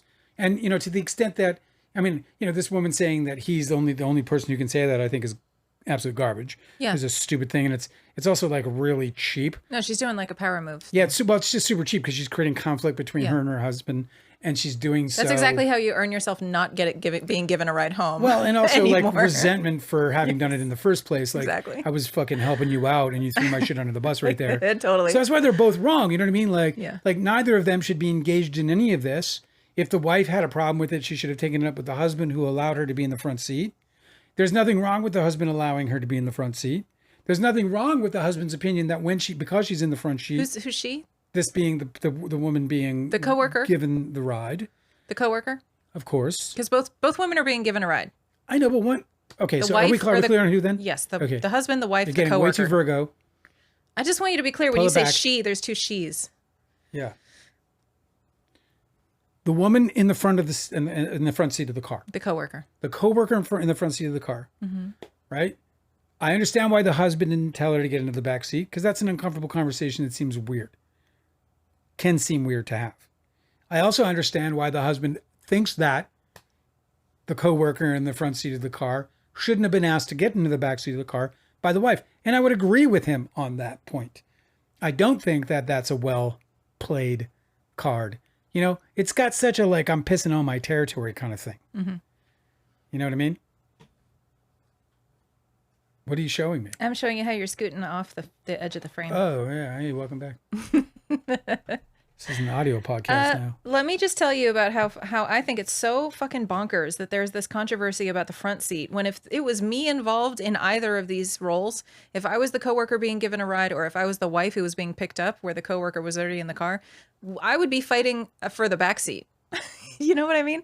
What kind of planet are these people from, where if you're the coworker being given a ride, that you aren't being a good guest in the man's car, and you want to make sure that you're taking the least amount of space possible so that you aren't causing any sort of controversy or discomfort from anyone? I would be in the trunk. I think I've been in this situation. And then if I was the wife, I would also be like, oh, I want to be the best. I don't want to embarrass my husband with his I want to be hospitable. Yeah. And so of course I'm going to take the back seat. I don't want to create friction. Here's this is his coworker too. Like, you don't know whether there's going to be some fucking drama at work as a result of this. Like, this HR report in this, both whatever. roles, I would be like, he offered me a ride home and then he touched me inappropriately. Yeah, or like he offered me a ride home and then I pissed off his wife and now I have got fucking beef with this coworker. And I got Annie Wilkes and on my shit. now he's not going to give me a ride home anymore because his wife got pissed at me. There would be no scenario whatsoever where I would be in either of these women's roles and be causing any fucking beef whatsoever. I'd be like completely avoidant about this whole thing. There are situations where you can bend over, like in any case where the easiest thing to do is not argue or fight, and that's like the best decision for everybody. I can't imagine being in either of these women's places and wanting to create any more drama than there absolutely needs to be. I don't know why everyone's picking on this dude. Like, everyone's picking on this dude. Wife's picking on the dude. Fucking co-workers picking on the dude. All the dude is trying to do is the right thing. He's trying to give somebody a ride at home who needs it. He's trying to stay away from controversy as it arises. I know. None of this, nothing but good intentions by this guy. He's getting cornered by two women who want to use him as a pawn in whatever catty shit they want to exchange. Well, of course, nobody in the chat is seeing it this way. Everybody thinks it's good. Everybody thinks. Oh, people are talking in the chat? Yeah, no, not ours, but I found this online. Okay, everybody's got very strong opinions about about who's in the right. I just love these battle of the sexes stories because they're unanimously completely dumb. Like, none of this shit has to be happening. Right. You know? Right. This person said he believes that the dude is sleeping with a coworker. Because he didn't want to kick the coworker into the back seat. Do you see what I mean? Like, people are like assigning meaning where there isn't any because they have to make the situation more dramatic than it is. I would be that guy though. I would not want to do that either. I don't want to put myself in this uncomfortable and compromised position. Not at all. But this person says that he's sleeping with the coworker because there's no way that your wife has to tell you to give her the front seat. This person says, why humiliate your wife and make trouble in your own home for a coworker that you're doing a favor for? Your wife should be suspicious, especially when another woman starts a turf war in her space and you remain quiet. Suspicious. Do you see what I mean? Like, these people are nuts. Yeah, that's everybody crazy. In this entire scenario is nuts. Nuts. You know, like, absolutely nobody's looking out for this guy. A turf war. This fucking guy was just offering some help, and I think the reason why people are turning on this guy in some sort of way is because of the idea that he agreed that his wife was in the wrong, or that he didn't do anything because he felt like his wife was in the wrong for asking her to get in the back seat, which I don't disagree with him on. Like, I think that she should have just had that conversation with them after the ride. Who's she? Or with him. The wife. The wife should have told him after the ride, hey, when you pick up your coworker first, have her get in the back, because when you pick me up, I want to get in the front. Yeah. That's what you're saying? Yes. You know, yeah. I don't care. Like, they can work out her insecurity around it. Especially because the coworker, evidently in the story, the coworker said that that the driver should decide. So the wife would be like, okay, cool. I'm telling you what to decide. So you can tell the coworker you've decided to put her in the back seat. I just don't understand. It sounds like couples therapy. Dude, these guys I don't need to get on understand the show. Any of this controversy. This is like the dumbest thing to be upset about or argue about. And that's why I wanted to bring it to you. Because, everybody's wrong. Everybody's wrong because there doesn't need to be a controversy in the first place. Sometimes I don't think he's wrong at all. Sometimes I feel like the best conflict resolution is just to simply ask, does this need to be a conflict in the first place? Or can everybody just truce? I don't think he's done anything wrong. I don't think everyone's wrong. I think the only person wrong is... The coworker's definitely wrong. The coworker's the first person who's wrong. I'm sorry. I don't think he's wrong. Right. I think the only people wrong are the wife and the coworker. Yeah. Who are duking it out for some reason. For a fucking front seat of a car. Well, it's obviously for him. Stupid. This guy's proximity to him. Yeah, like it could very well be that this woman who's being driven by him, the coworker, when somebody says, oh, maybe they have they're sleeping together because he didn't want to kick her out of the front seat. Maybe she's just crushing on him, and he doesn't know it, He's just like, of course I'll give you a ride home, I had this girl once go, hey, I'm having I bought this set of bunk beds for my kid, and I'm just having trouble. Can you give me a hand with it? You think you can give me a hand with it? And I was like, sure. I was like, I don't know, whatever. I was like 20. I was like, yeah, absolutely. To come over to her place and help her build furniture? Yeah. And it didn't occur to me that she's saying like, come help build my kids' beds at like 8:00 at night. That didn't occur to me that was a problem, that there was a conflict there. So I show conflict? up. Why Well, is there a a conflict conflict? of like facts, like there's like a something, or something suspicious going on, because she goes, yeah, kids are like 8:00. I'll be there at 8. And I show up at her house, and I got like a little toolbox. Like I show up like, You're gonna doodly. You're gonna do a good job. And she's like, the kids are sleeping, so maybe another time. And I'm like, okay, sure. She's like, do you want to come in? I'm like, oh, it was a booty call. I had no idea. You had no idea. She turned me into a tool time guy. A pool boy. Yeah, dude, I showed up with a fucking, like, my little kit, my fucking hammers. You're all like and sincerely screwdrivers. gonna help with the furniture. I thought I was But do you going see there what to I mean? build Like, a bed. I've never operated this way where you like play a little fucking manipulative game. I think people enjoy this kind of I'm shit. saying, she's like, I need a ride home. Yeah, I know. It's probably My is bus true. pass expired. This is the thing. It's like I would be taken advantage by people like that because I just don't think in these terms. I'm just like, Of course, me neither. I'm a very direct person. I literally showed up with a toolbox. That's my whole I point. would never assume other people to not be direct. Is it the autism? Like, Maybe. Could how be. are that's so crazy. I've also never done that thing either, where like you invite somebody over to your house to fix something and it's about something else. You know? I'm still amazed, by the way. Spider-Man, the new Spider-Man, I didn't mention this, but if you don't know, it ended up breaking the record for the biggest opening of all time. $360 million on the weekend. Weekend open. $360 million. They can't get enough of that Spider-Man. You know what's IP, really huh? cool? I saw a chart which had the highest grossing movies of all time, but instead of measuring it by dollar, they measured it by number of tickets sold. And do you know what the number one movie by number of tickets sold in the United States is? Of all time? Do you know what it is? Can you guess? If you could guess, just guess, make a guess. Lord of the Rings. I don't even believe that's on the list. No, probably not. No, it's not. I don't believe it makes the top 20. It's number one in my heart. Yeah. But if you can you make one more guess? Make one more guess. Indulge me.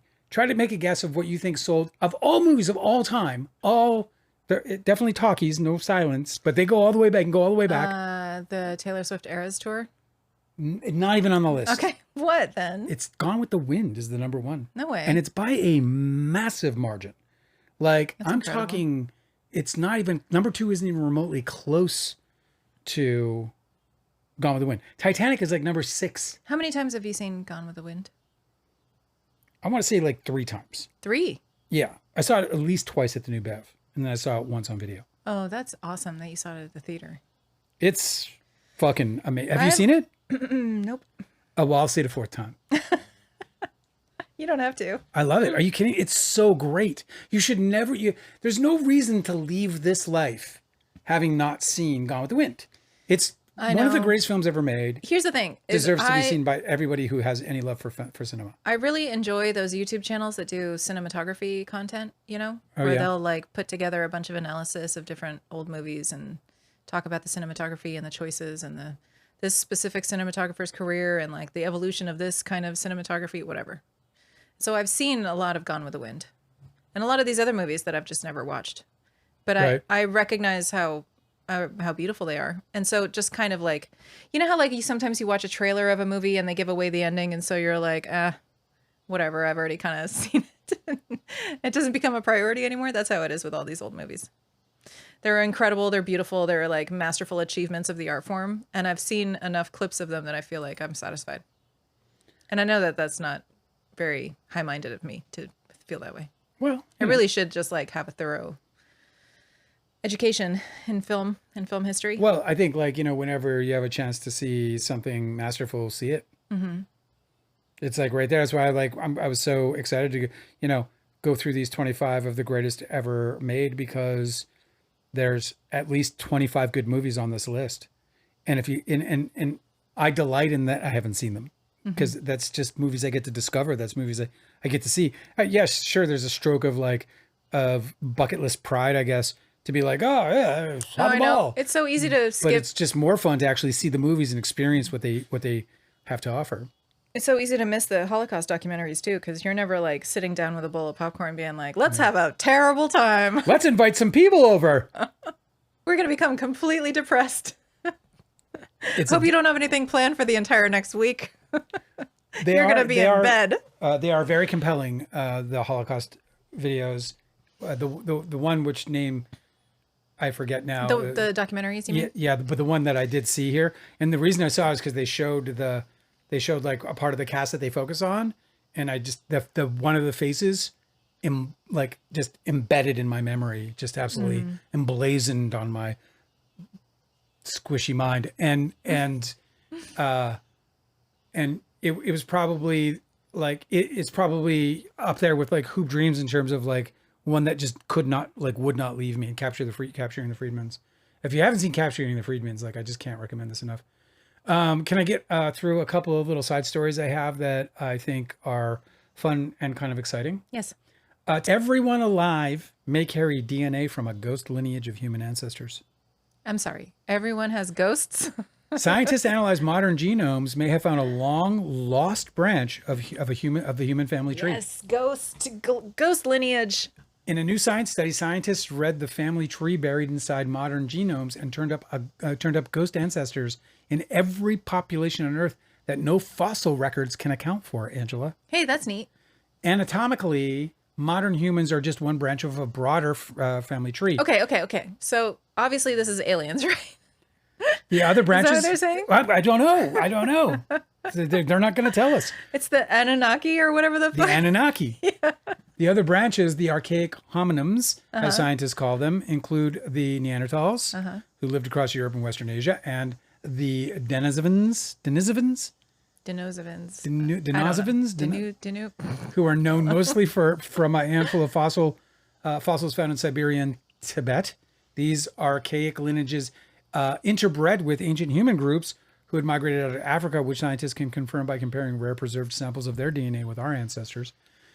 But did our direct ancestors interbreed with other long lost hominin lineages before the first major migrations out of Africa roughly 70 years ago?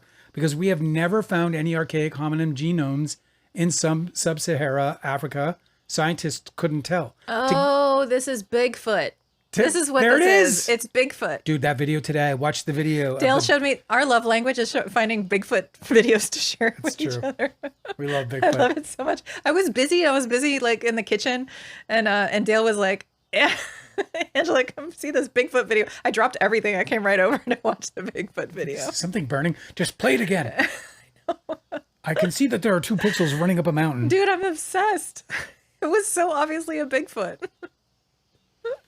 Anyway, this is so wild to me. This is such a crazy thing. There's a part of us that has no fossil record. There's no accounting for some part of what created us. They don't know where it comes from. They don't know who it belongs to, but it's there. It's measurable. Great. No. Uncle Harry and the Hendersons. No, well, it's something that left the Earth. It didn't fossilize. Oh, I see. So yeah, it's definitely alien DNA. It's just a little sprinkle of stardust. So did science like accidentally find out like the big disclosure that's coming? Well, I know everybody's going to be super normal about this. Like, instead of, because, the fossils that they did find of these like ancient people they're very fragmented, and it's like super lucky that they ever found them at all. So it obviously makes a ton more sense that it's just another ancient human that they just haven't found the fossil record for. That's Yes. like very obviously the situation. However, you cannot rule out that it might have been aliens, and you cannot rule out that it could have been, some sort of other great ape like Bigfoot. Dude, the other video that I was watching today, which is the one that, I saw for the first time today, was the one in British Columbia where the guy, what appears to be a bipedal, however you say that, traversing a snow-covered valley atop a mountain peak in British Columbia, probably 7,000 feet up above sea level. And it just doesn't seem like it could be remotely possible to be a human being, because whatever was traversing the terrain there was not in didn't have a backpack. It didn't even appear to be like there was no, it was all black, whatever it was in, you know, so it was just impossible to know if it was actually something other than a known wild animal or human being. However, nothing added up to it being a human being. So it was very weird. But there was another video where this guy takes a picture or takes video, and it's not like, it's not so blurry because it's used with a phone, but it's not so blurry that you can't tell that it is 100% a bipedal being, and it is motoring across terrain that human beings cannot. That's another thing that's motor across. That's another thing that's so convincing about these videos. They're not sped up. No. But you can see, like, for instance, this the one that you're talking about, the guy's finger is in the frame.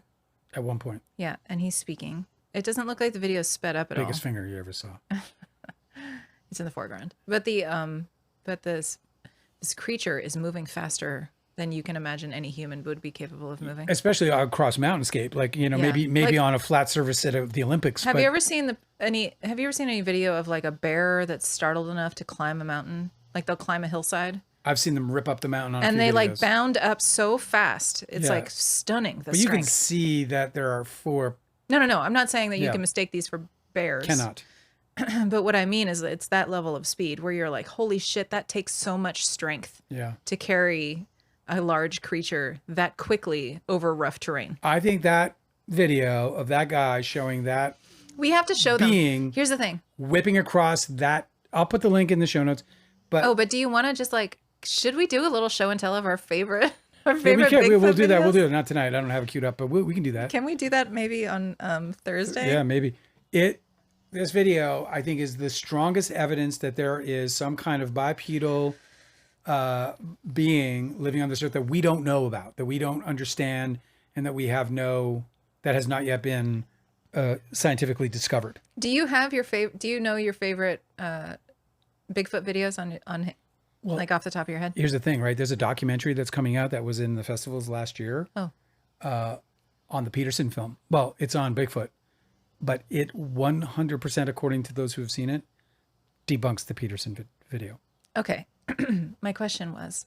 Well, that was my favorite, but now I can't. It was? Yeah. I'm saying that, but whoa, how could it not be? It was like the most impressive. Yeah, I mean, and everyone talked about it. They said they could see the breasts swinging, and they said that the turning of the head was very primate-like. I like that video so much that I'm skeptical about the debunking. And the debunking is apparently like impossible to deny. Like that's what people who saw it. I don't know if it's true, but we're going to see this. This documentary is eventually going to break out. Pretty clear. You're going to have to recreate it. Show me again. You know what I mean? I got another science breakthrough I want to share with you tonight. My favorite one is the one. Do you remember the Bigfoot video that was in Colorado? And it was people. They were on a train and they were shooting their camera outside of the train window through Colorado. Yes. It was like the desert mountains of Colorado, and you could see this Bigfoot creature going across the hillside, ripping across the mountains again. Yes. And but you could see it really. And he crouches down. He stops and he crouches down. And I don't know if you've ever seen footage of gorillas in a zoo and the way that they wipe down the front of their face when they're stressed out. He did that. Like, I think the Bigfoot, like in the video, was like, "Oh shit, I'm being spotted," and so he crouched down, tundra, as small as he could, and then he wiped down his face. But people don't do that.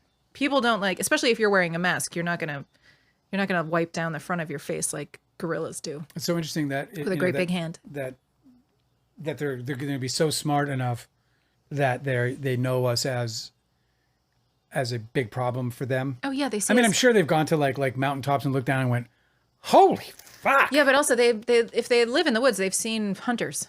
We must look like a plague to them. We look like a plague to me. Exactly. So, yeah. Come on, the most profound thing about Matrix was like a virus. You know what a virus is, Morpheus? Remember that? I don't remember that. No, I didn't like that movie. Matrix? You didn't like the Matrix? I didn't like the Matrix. Are you gonna divorce me? No, but maybe we separate. It doesn't make any sense. You like action movies. That's one of the best ever made. It's incontestable. Mm-hmm. Incontrovertible. Mm-hmm. I'm not going to say it's a bad movie because obviously I would be wrong. Everybody fucking loves that movie. It must be really great. I believe that movie was made for an audience that is different from me. That movie wasn't made for me. I didn't like that movie. You can judge me harshly for it. I'll take it. I'm just stunned by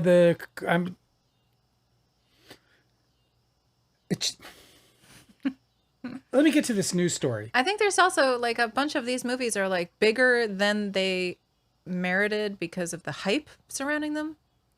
I think everybody has like elevated The Matrix as being like this huge, transformative film.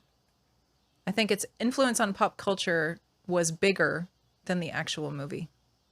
I think it was more, I think it's probably the greatest action movie ever made. Personally, I think that the writing is perfect. The premise is perfect.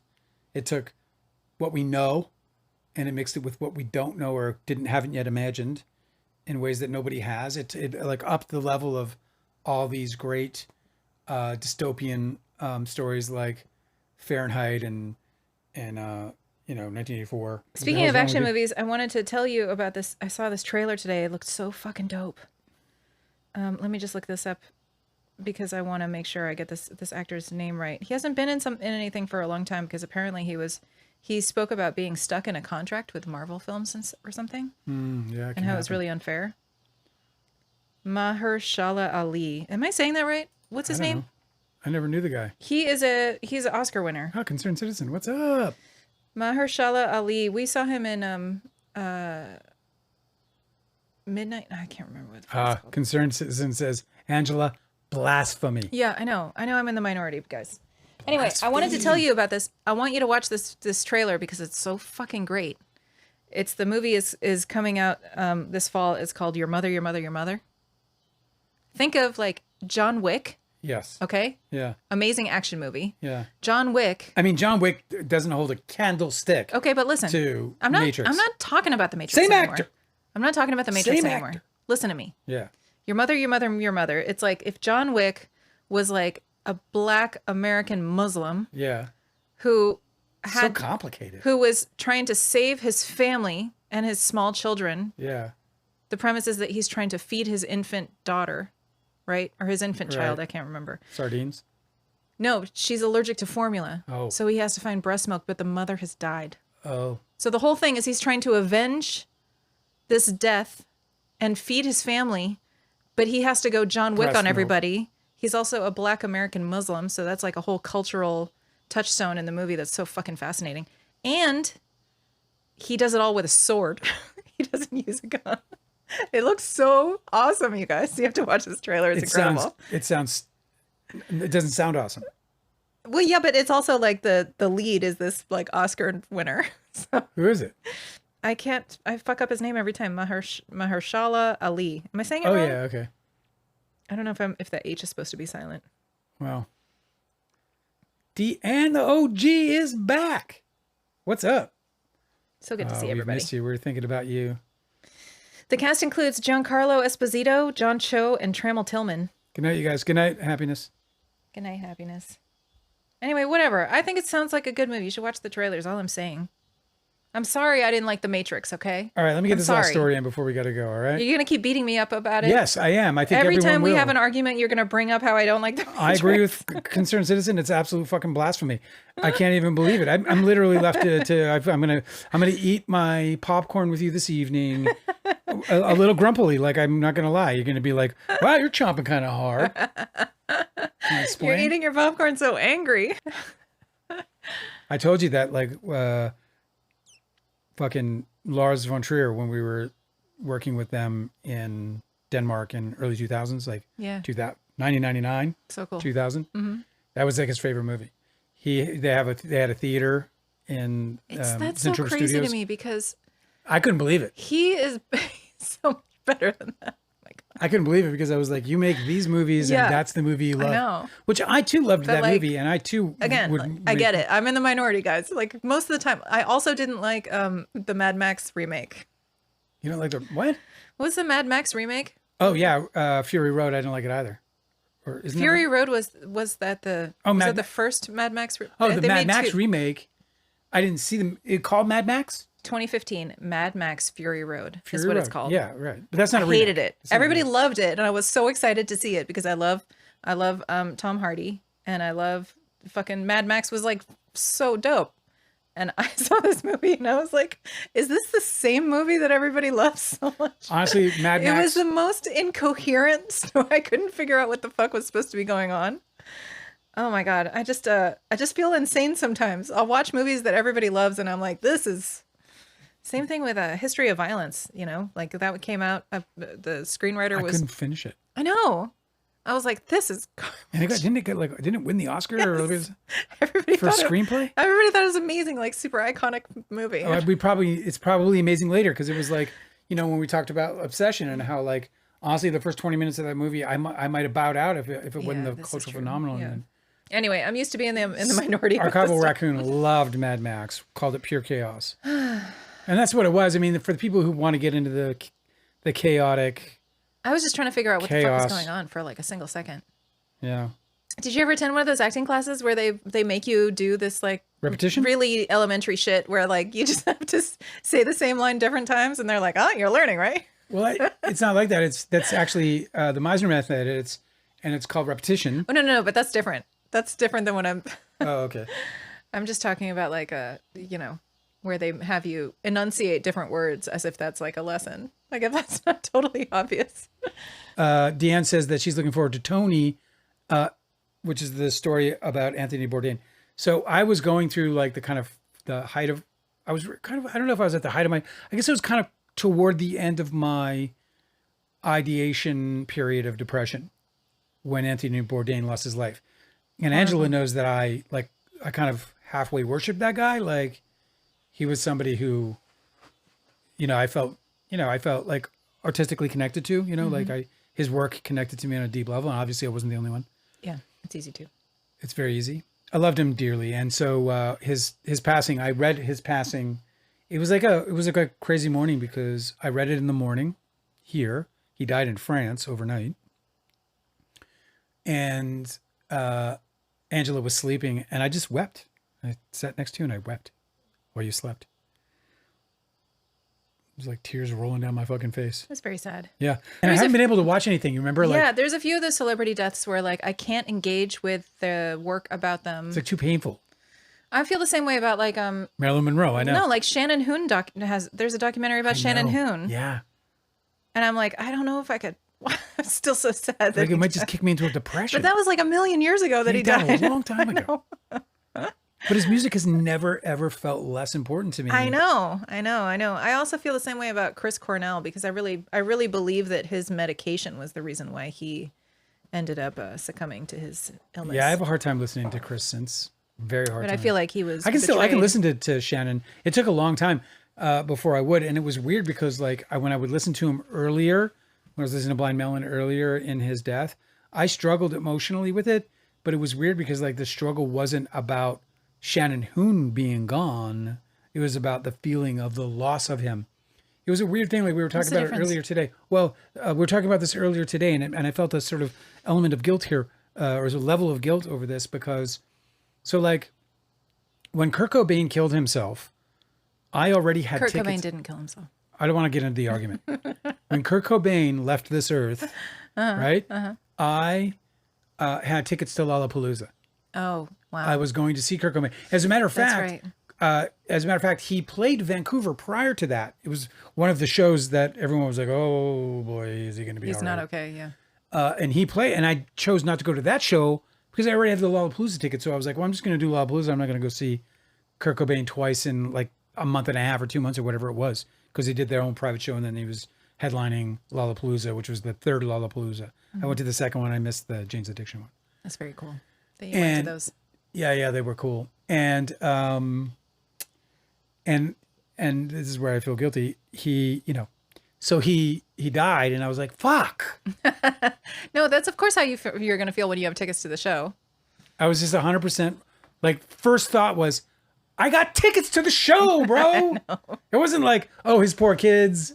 It wasn't like, what a sad and terrible loss of life. It was, how do I got to get my money back? What happens? I know. He became this like 100% commoditized thing to me.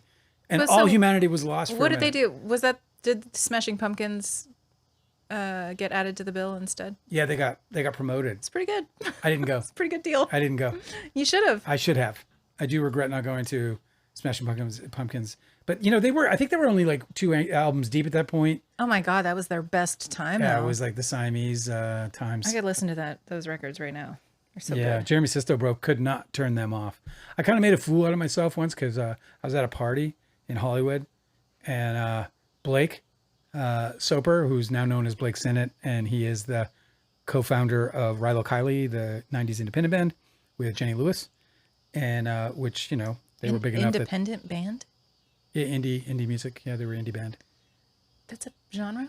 Indie music? Indie music is a genre. Huh. And so, indie rock. Yeah. Indie rock? Yeah. It's a thing. Neat. And we were at a party and he started playing, you know, that ballad from,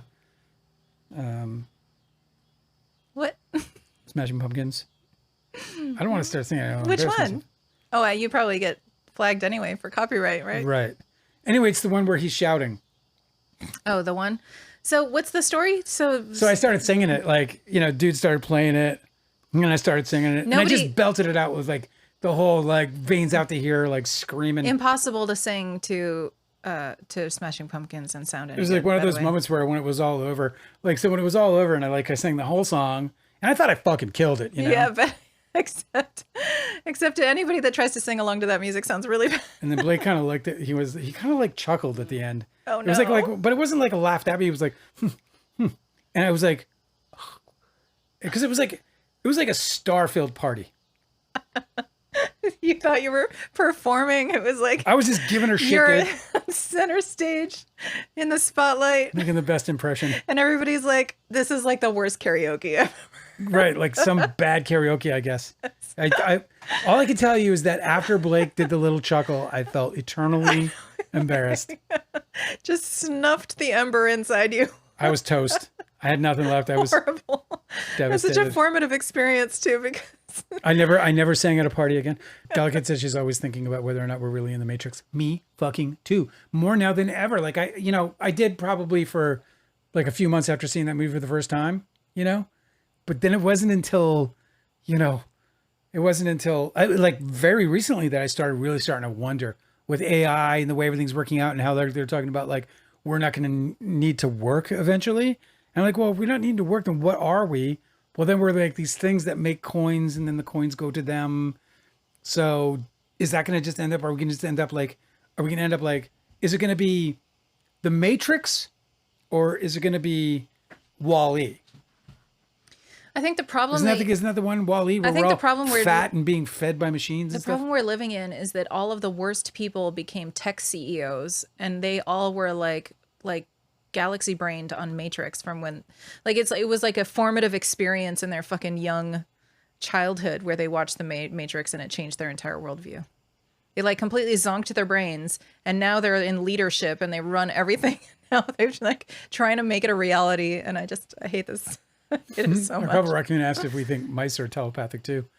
I'll tell you what, it wouldn't surprise me one bit. Deanne is asking, what's the documentary you watched? And Archival Raccoon was right, said, I think they're talking about the telepathy tapes. Oh, yeah. We are talking about the telepathy tapes. There is... it's a podcast. You can listen to that podcast anywhere, but... it's better to watch it. Archival Raccoon said, I think it's a podcast, and they have, I think, paid videos. If you go to the telepathy tapes podcast website, yeah, they also have videos of many of the experiments that they feature on the audio podcast. Hey, listen, if they're asking a reasonable price and it's a subject that interests you enough, I couldn't recommend it enough because filmmakers need support, man. It's such an expensive thing to make movies for people, and if you can help out independents like these kids. They're doing the Lord's work, man. I'm telling you, this stuff is fucking awesome. I just feel like it's extremely helpful to listen to something like the telepathy tapes, because their main argument throughout that whole series is that science has been overly constrained by materialism, like that they are only considering what is scientifically observable as things that you can measure. Yeah. That you can measure and calculate and see like occurring and run these experiments with measurements and, you know, whatever. Like whatever's concrete is what counts, and everything that isn't concrete doesn't count. But that's exactly why science has never answered the question of consciousness. Like there's so much more scientific exploration to be done that is just being overly constrained by this materialistic framework. Yeah. So when you conduct an experiment and you try and see whether a child who you believe is telepathic can answer the question of what's on a card that they're not able to see. Yeah. But you've discerned that they are able to view through their mother's eyes what is on that card. Mm-hmm. And you run experiment after experiment and make sure that there's no way that they could know prior to being asked. There's no way that they could possibly see. There's no reflection that they can look at. There's no way of preparing them so that they answer it right. You can't discern anything else other than this is something that they are showing. Yeah. We haven't been able to measure it, and so it's not scientifically approvable, but that doesn't mean it doesn't happen. There's a really great author named Rupert Sheldrake, and he does all of these, like, he'll do these scientific observations. He can't conduct them as experiments because, again, science is, like, overly narrowed to this like very... It's weird. Scientists it's weird how science itself can like block itself out of shit because it's decided. I mean, it's important because you have to have guardrails, right? But like Sheldrake is doing this really great work where he compiled a bunch of this scientific observation about the very astounding things that animals are capable of doing with extrasensory perception. Like we still don't even really know how these birds and butterflies are able to migrate all the way across the fucking globe. What they call murmurs, and they get into these. Oh yeah, the murmurations. Yeah, that's another thing. Murmuration is just like we saw that, like, you know, it's a spectacle and I have to see in person. When we saw that when we were driving across the country, we were going through Texas. I think it was. It's really amazing. Oh my god, I couldn't believe my eyes. All of these behaviors are so incredible. Obviously, his most famous collection of observations is the experiments he did with dogs, because everybody obviously knows and loves dogs. But like he did experiments where he would show that the dogs understand when their owners are on their way to come and get them. They know when their owners are gonna arrive. The dog knows. He had people dispatched from the airport to come and pick up their dog who was being like pet sit, right?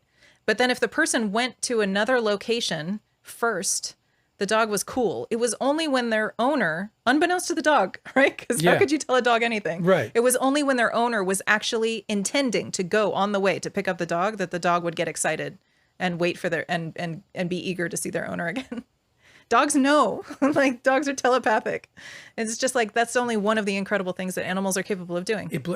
I just like those tapes just blow my mind that they're like, they like, and this person just got into the car 6 miles away. But it's amazing because one of his experiments was the owner was on the way to pick up the dog. The dog got excited. The owner then, unbeknownst to anybody, changed his mind, decided to go and stop at a coffee shop. The dog stopped getting excited because he knew, oh, my owner's not on his way anymore. And then when the guy departed the coffee shop, headed back to the dog got excited again. You know, it's like, they know, man. And it's just, these things, it sounds stupid to get all excited about. But what I mean is that, like, we're all capable of telepathy. Everybody's had an experience where they've just gotten a sense of something that ended up being a premonition. Right? Like, you know, even like the very common experience of like thinking of a friend and then they call you. You know, that's happened to you a million times. It gets bizarre at times, yeah. It gets bizarre. Deanne said that her dad passed on the 22nd of June. Sorry, of July. Sorry to hear that. And that's heavy. And she said that when he died, that some of the last things that he said in his last days made her a believer in the afterlife. That's fascinating. My grandmother was many years into autism, completely gone. Not autism. Autism, into Alzheimer's, dementia. And I mean, completely gone, didn't know any of us. I stopped going to visit her, and she was 80, whatever it was, 1, 2, or 3. And she was in hospice and she was about to die. And she was showing no signs of any kind of recovery whatsoever. None. She was laying in bed, unconscious, but alive. And it wasn't until the last kid who was coming two provinces away, got into that fucking room. And when that woman walked into that room, completing her entire family in that room with her, she not only regained consciousness, but she regained total and complete mental fucking faculty. She knew all of their names. She talked to them all quietly and lovingly, and as if she was my grandmother from 1975, and then died moments later. That's incredible. And my mom said it was the most spiritually amazing thing she'd ever seen in her life, because grandma had been gone for so long. See what I mean? It's like I don't have any confidence that we know what the fuck is going on around here. You know? Well, we don't. I'm confident that we don't know what the fuck is going on around here. I feel like everything's on the table. We don't know, man. We don't. And I just feel like anybody... And that's as exciting as it can be. I mean, come on. Yeah, I know. And anybody who's sure about anything, whether it's like completely out there woo-woo or it's completely rigid, scientifically proven, they're all full of it. Nobody fucking knows, you know? I just feel like we're all capable of a lot more than we give ourselves credit for. We just don't have the tools to practice. I think all these tools were something that everybody understood, but were lost to time. It can't be overstated. I mean, I don't think they're just lost to time. I think they're lost to like culture. Like, yes, there has been a cultural narrowing. Yeah. I think that, and just like domination, like where these sort of religions. Yes, and the like religious movements have been like constraining people's understanding of what all of this is. Dude, we're watching so this, much that it's just been lost to history, and we don't know anymore. We're watching this couples therapy show, yeah. And there's this woman who was a devout Christian, born into, sort of like, I don't think it's evangelical or some like maybe Mormon, but like she's into some like really deep like Jesus stuff, and she talked about, and they were talking about, because it's a couples therapy thing, and there was some sex on the table, and there was like a lack of sex in the household or whatever, and then she ended up talking about, or in their relationship, I should say, and then they started talking about, she started talking about masturbation, and she ended up talking about how the profound level of guilt that she felt. Guilt. Yeah. Whenever she pleasured herself. And when you think about that as it relates to topics outside of things like pleasures of the flesh, and we move into things more like, the idea of meditation, or the idea of transcendental connection, or the idea of a super consciousness. No. These things are an affront to religion. And as such, you're going to get the same sort of ostracization. Yeah, exactly. And you brought up that couple. They also had an issue because he and his ancestors, his parents, they practice ancestral veneration. Right. Very vanilla. A very Chinese thing. He's Chinese. Yes, but they do like a very basic one where you just visit your dead relative's grave. Yeah. And you pray with them, and you hope that you say things, you speak to them directly. Thank you for your hope that they're watching over you, and that everyth's fine and peaceful in the afterlife. Where'd you leave the money? Where is it? Where'd you bury the damn money? It. She, though, however, in her Christian religion, thought that was like sinful, right? Yeah. And it's just like, so you can see where the constraints of this like religious dogma has just completely shoved everything out, and just like completely obliterated all of these other spiritual practices that people had for centuries. Yeah. Maybe those people, long forgotten, actually knew how shit worked. Yeah. And we don't anymore. That's right. I don't know. There was this one lady she said that she was a psychic medium. I've heard this from other people that claim to be psychic mediums. I'm skeptical about the whole thing all the time. I'm not going to say whether it's true or not. But one thing that they always... I mean, it's super healthy to be a skeptic. How can you possibly... It's also super healthy to be open-minded about this stuff. Filter the truth from... What I was going to say was that they all say the same thing, that if there's a message that comes from like the great beyond, or from your ancestors, or from your spirit guides, or whatever you want to call it, right? If there's something that comes from that, it's going to feel good. Yeah. You're never going to feel shame or guilt or anything if it actually is coming from like the greater being force. That energy, whatever you want to call it. Yeah. It's only ever going to make you feel good and comforted because it's the source, right? So this person who's in this group therapy that you mentioned, where she feels like the influence from her religion is making her feel shame and making her feel bad. Yeah. That's not it, man. No. She's like, that's her denying what's actually out there for this other thing that's making her feel like shit. I don't know. It just seems so dysfunctional. I mean, of course it is. Of course it is. But, obviously where we were going with this is that it's that misuse of spirituality Yeah. that causes the suppression of our ability to be able to connect with what I think, like, there's this big hype around disclosure about UAPs and, extraterrestrial beings coming with superior intelligence and telepathy. I don't like UAPs. I like UFOs. Personally, I liked they're like my old friends. Yeah, I got you. But there's this, so there's around the disclosure is, a lot of people talking about how it's going to absolutely completely obliterate religion.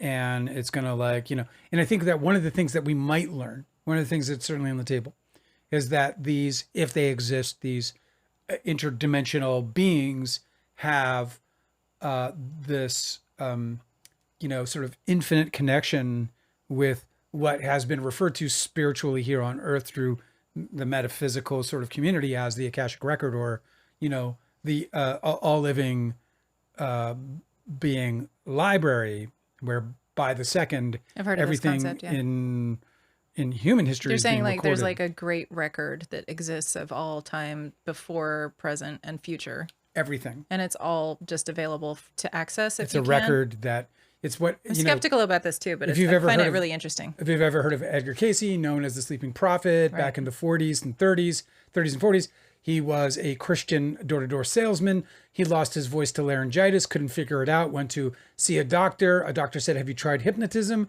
He said no. He got hypnotized. When he got hypnotized, an extraordinary event occurred where what appeared to be an entirely different person showed up and not only told the doctor who was examining him what was wrong with him, but gave him a prescription.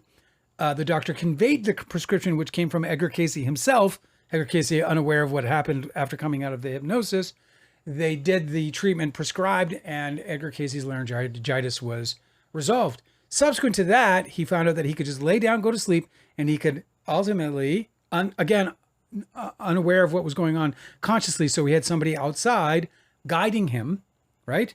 And he was able to go unconsciously and travel to human bodies throughout the world, anywhere in the world. All you had to tell him was the name of the person, first and last, and their location at the present moment. And if you got those two things right, he would be able to find that individual, and he would be able to tell you anything you wanted to know about that individual as it related to things biological. So you believe that Edgar Casey was able to do these things? Edgar Casey described what he... No. Do you believe that Edgar Casey I do. was able? Yeah, I do. I think the record is so outstanding. He has the number of readings, like tens of thousands of readings that he did, and his accuracy is in the high 90 percentile. And the only reason, the primary reason why any of his things were off in his medical readings, which is what he was mostly known for. And the only reason that those were off is a lot of times it was that there were multiple people with the same name in the same region. And so he would find the wrong one and convey such things. So there was just like, because imagine a John Smith, because like a lot of the readings he did was during World War II. So a lot of people were like, hey, can you find John Smith in Germany somewhere? Well, there was probably a few of them. And so there were some mistakes and cross paths. But otherwise, he did a fucking incredible job. He was accurate. And he described what he accessed as the Akashic Record. What was the reason for you bringing him up? Because what I'm saying is that we've talked about how the religion and just sort of the sort of the power struggle of humankind has created the obstacles that have prevented us from accessing the true higher self form of our humanity and of our essence. Yeah, man, I think all this is like getting broken. Like, here's the thing. It's coming. Like, this is the Pluto. It's like really fringe. Aquarius. It's really fringe shit, and it's really easy to discount people who actually believe this stuff. But I feel like all we have to do is apply scientific method to these things, prove what's real, and disregard what's bullshit, and then it'll become more accessible to everybody. I mean, wouldn't everybody want to be able to do a little bit of this kind of stuff? I know I could use some extrasensory perception, whatever. Did you see that Obscured Claire is with us? Yeah, I just saw. Yeah, we do lives. Obscured Claire said, "Hi, do you do lives often? I thought it was just a one-time thing." We do them. We are now doing them on Mondays and Thursdays from 6 to 8. Today we are going 3 hours. For your viewing pleasure. Because I am going to be cutting this thing until fucking winter. And then Obscured Claire says, "I'm reading your book now. I like it so far." It's so great. I think you're gonna enjoy it even better as you go along. Your book is Two Real Hollywood memoir, written by Dale Wheatley. I'm Dale Wheatley, and this is not the Dale Wheatley Show, by the way, just to clarify. Is that it? That's the book. That's the book. That's me. I'm gonna make a new cover. I'm excited for it. By the way. Obscured Claire says, "Can I ask of the Pussy Posse? Yeah. Who would or wouldn't you make another movie with? And would you ever make a magic movie with David Blaine, like fictional, but he does real magic in the movie?" It sounds great. It's a great pitch. Yeah, I probably would do that. Although I would have to do some vetting on him, because there were a lot of accusations against him, and I would have to know whether or not I believe them. And if I do, then I wouldn't work with him. I pretty much work with everybody, probably because I'm broke. I probably would work with everybody because I there wasn't a single person that I made Don's Plum with that I didn't creatively respect at a high level. Even the only person I would never work with again is Tobey Maguire. I never want to see him again. And the truth is that I can't even be held responsible for the things I would do to him if I did see him again. So I would probably work with everybody, but I'll probably never work with any of them again. Sadly, in many respects. My boy was Scott Bloom. That was the guy I wanted to make him a star. You know what I mean? Because that's what I felt like he deserved. Yeah. I felt like Scott Bloom deserved to be a George Clooney level talent. He could have been somebody. And instead he became a lackey. Well, that's the way it goes. So great hanging out with you. I hope you'll come and hang out with us on Thursday when we do another round of this stuff. Mm-hmm. And who knows what stories may come. Did you have fun tonight? Yeah, I had a great time. All right. Good night. Good night. Good night.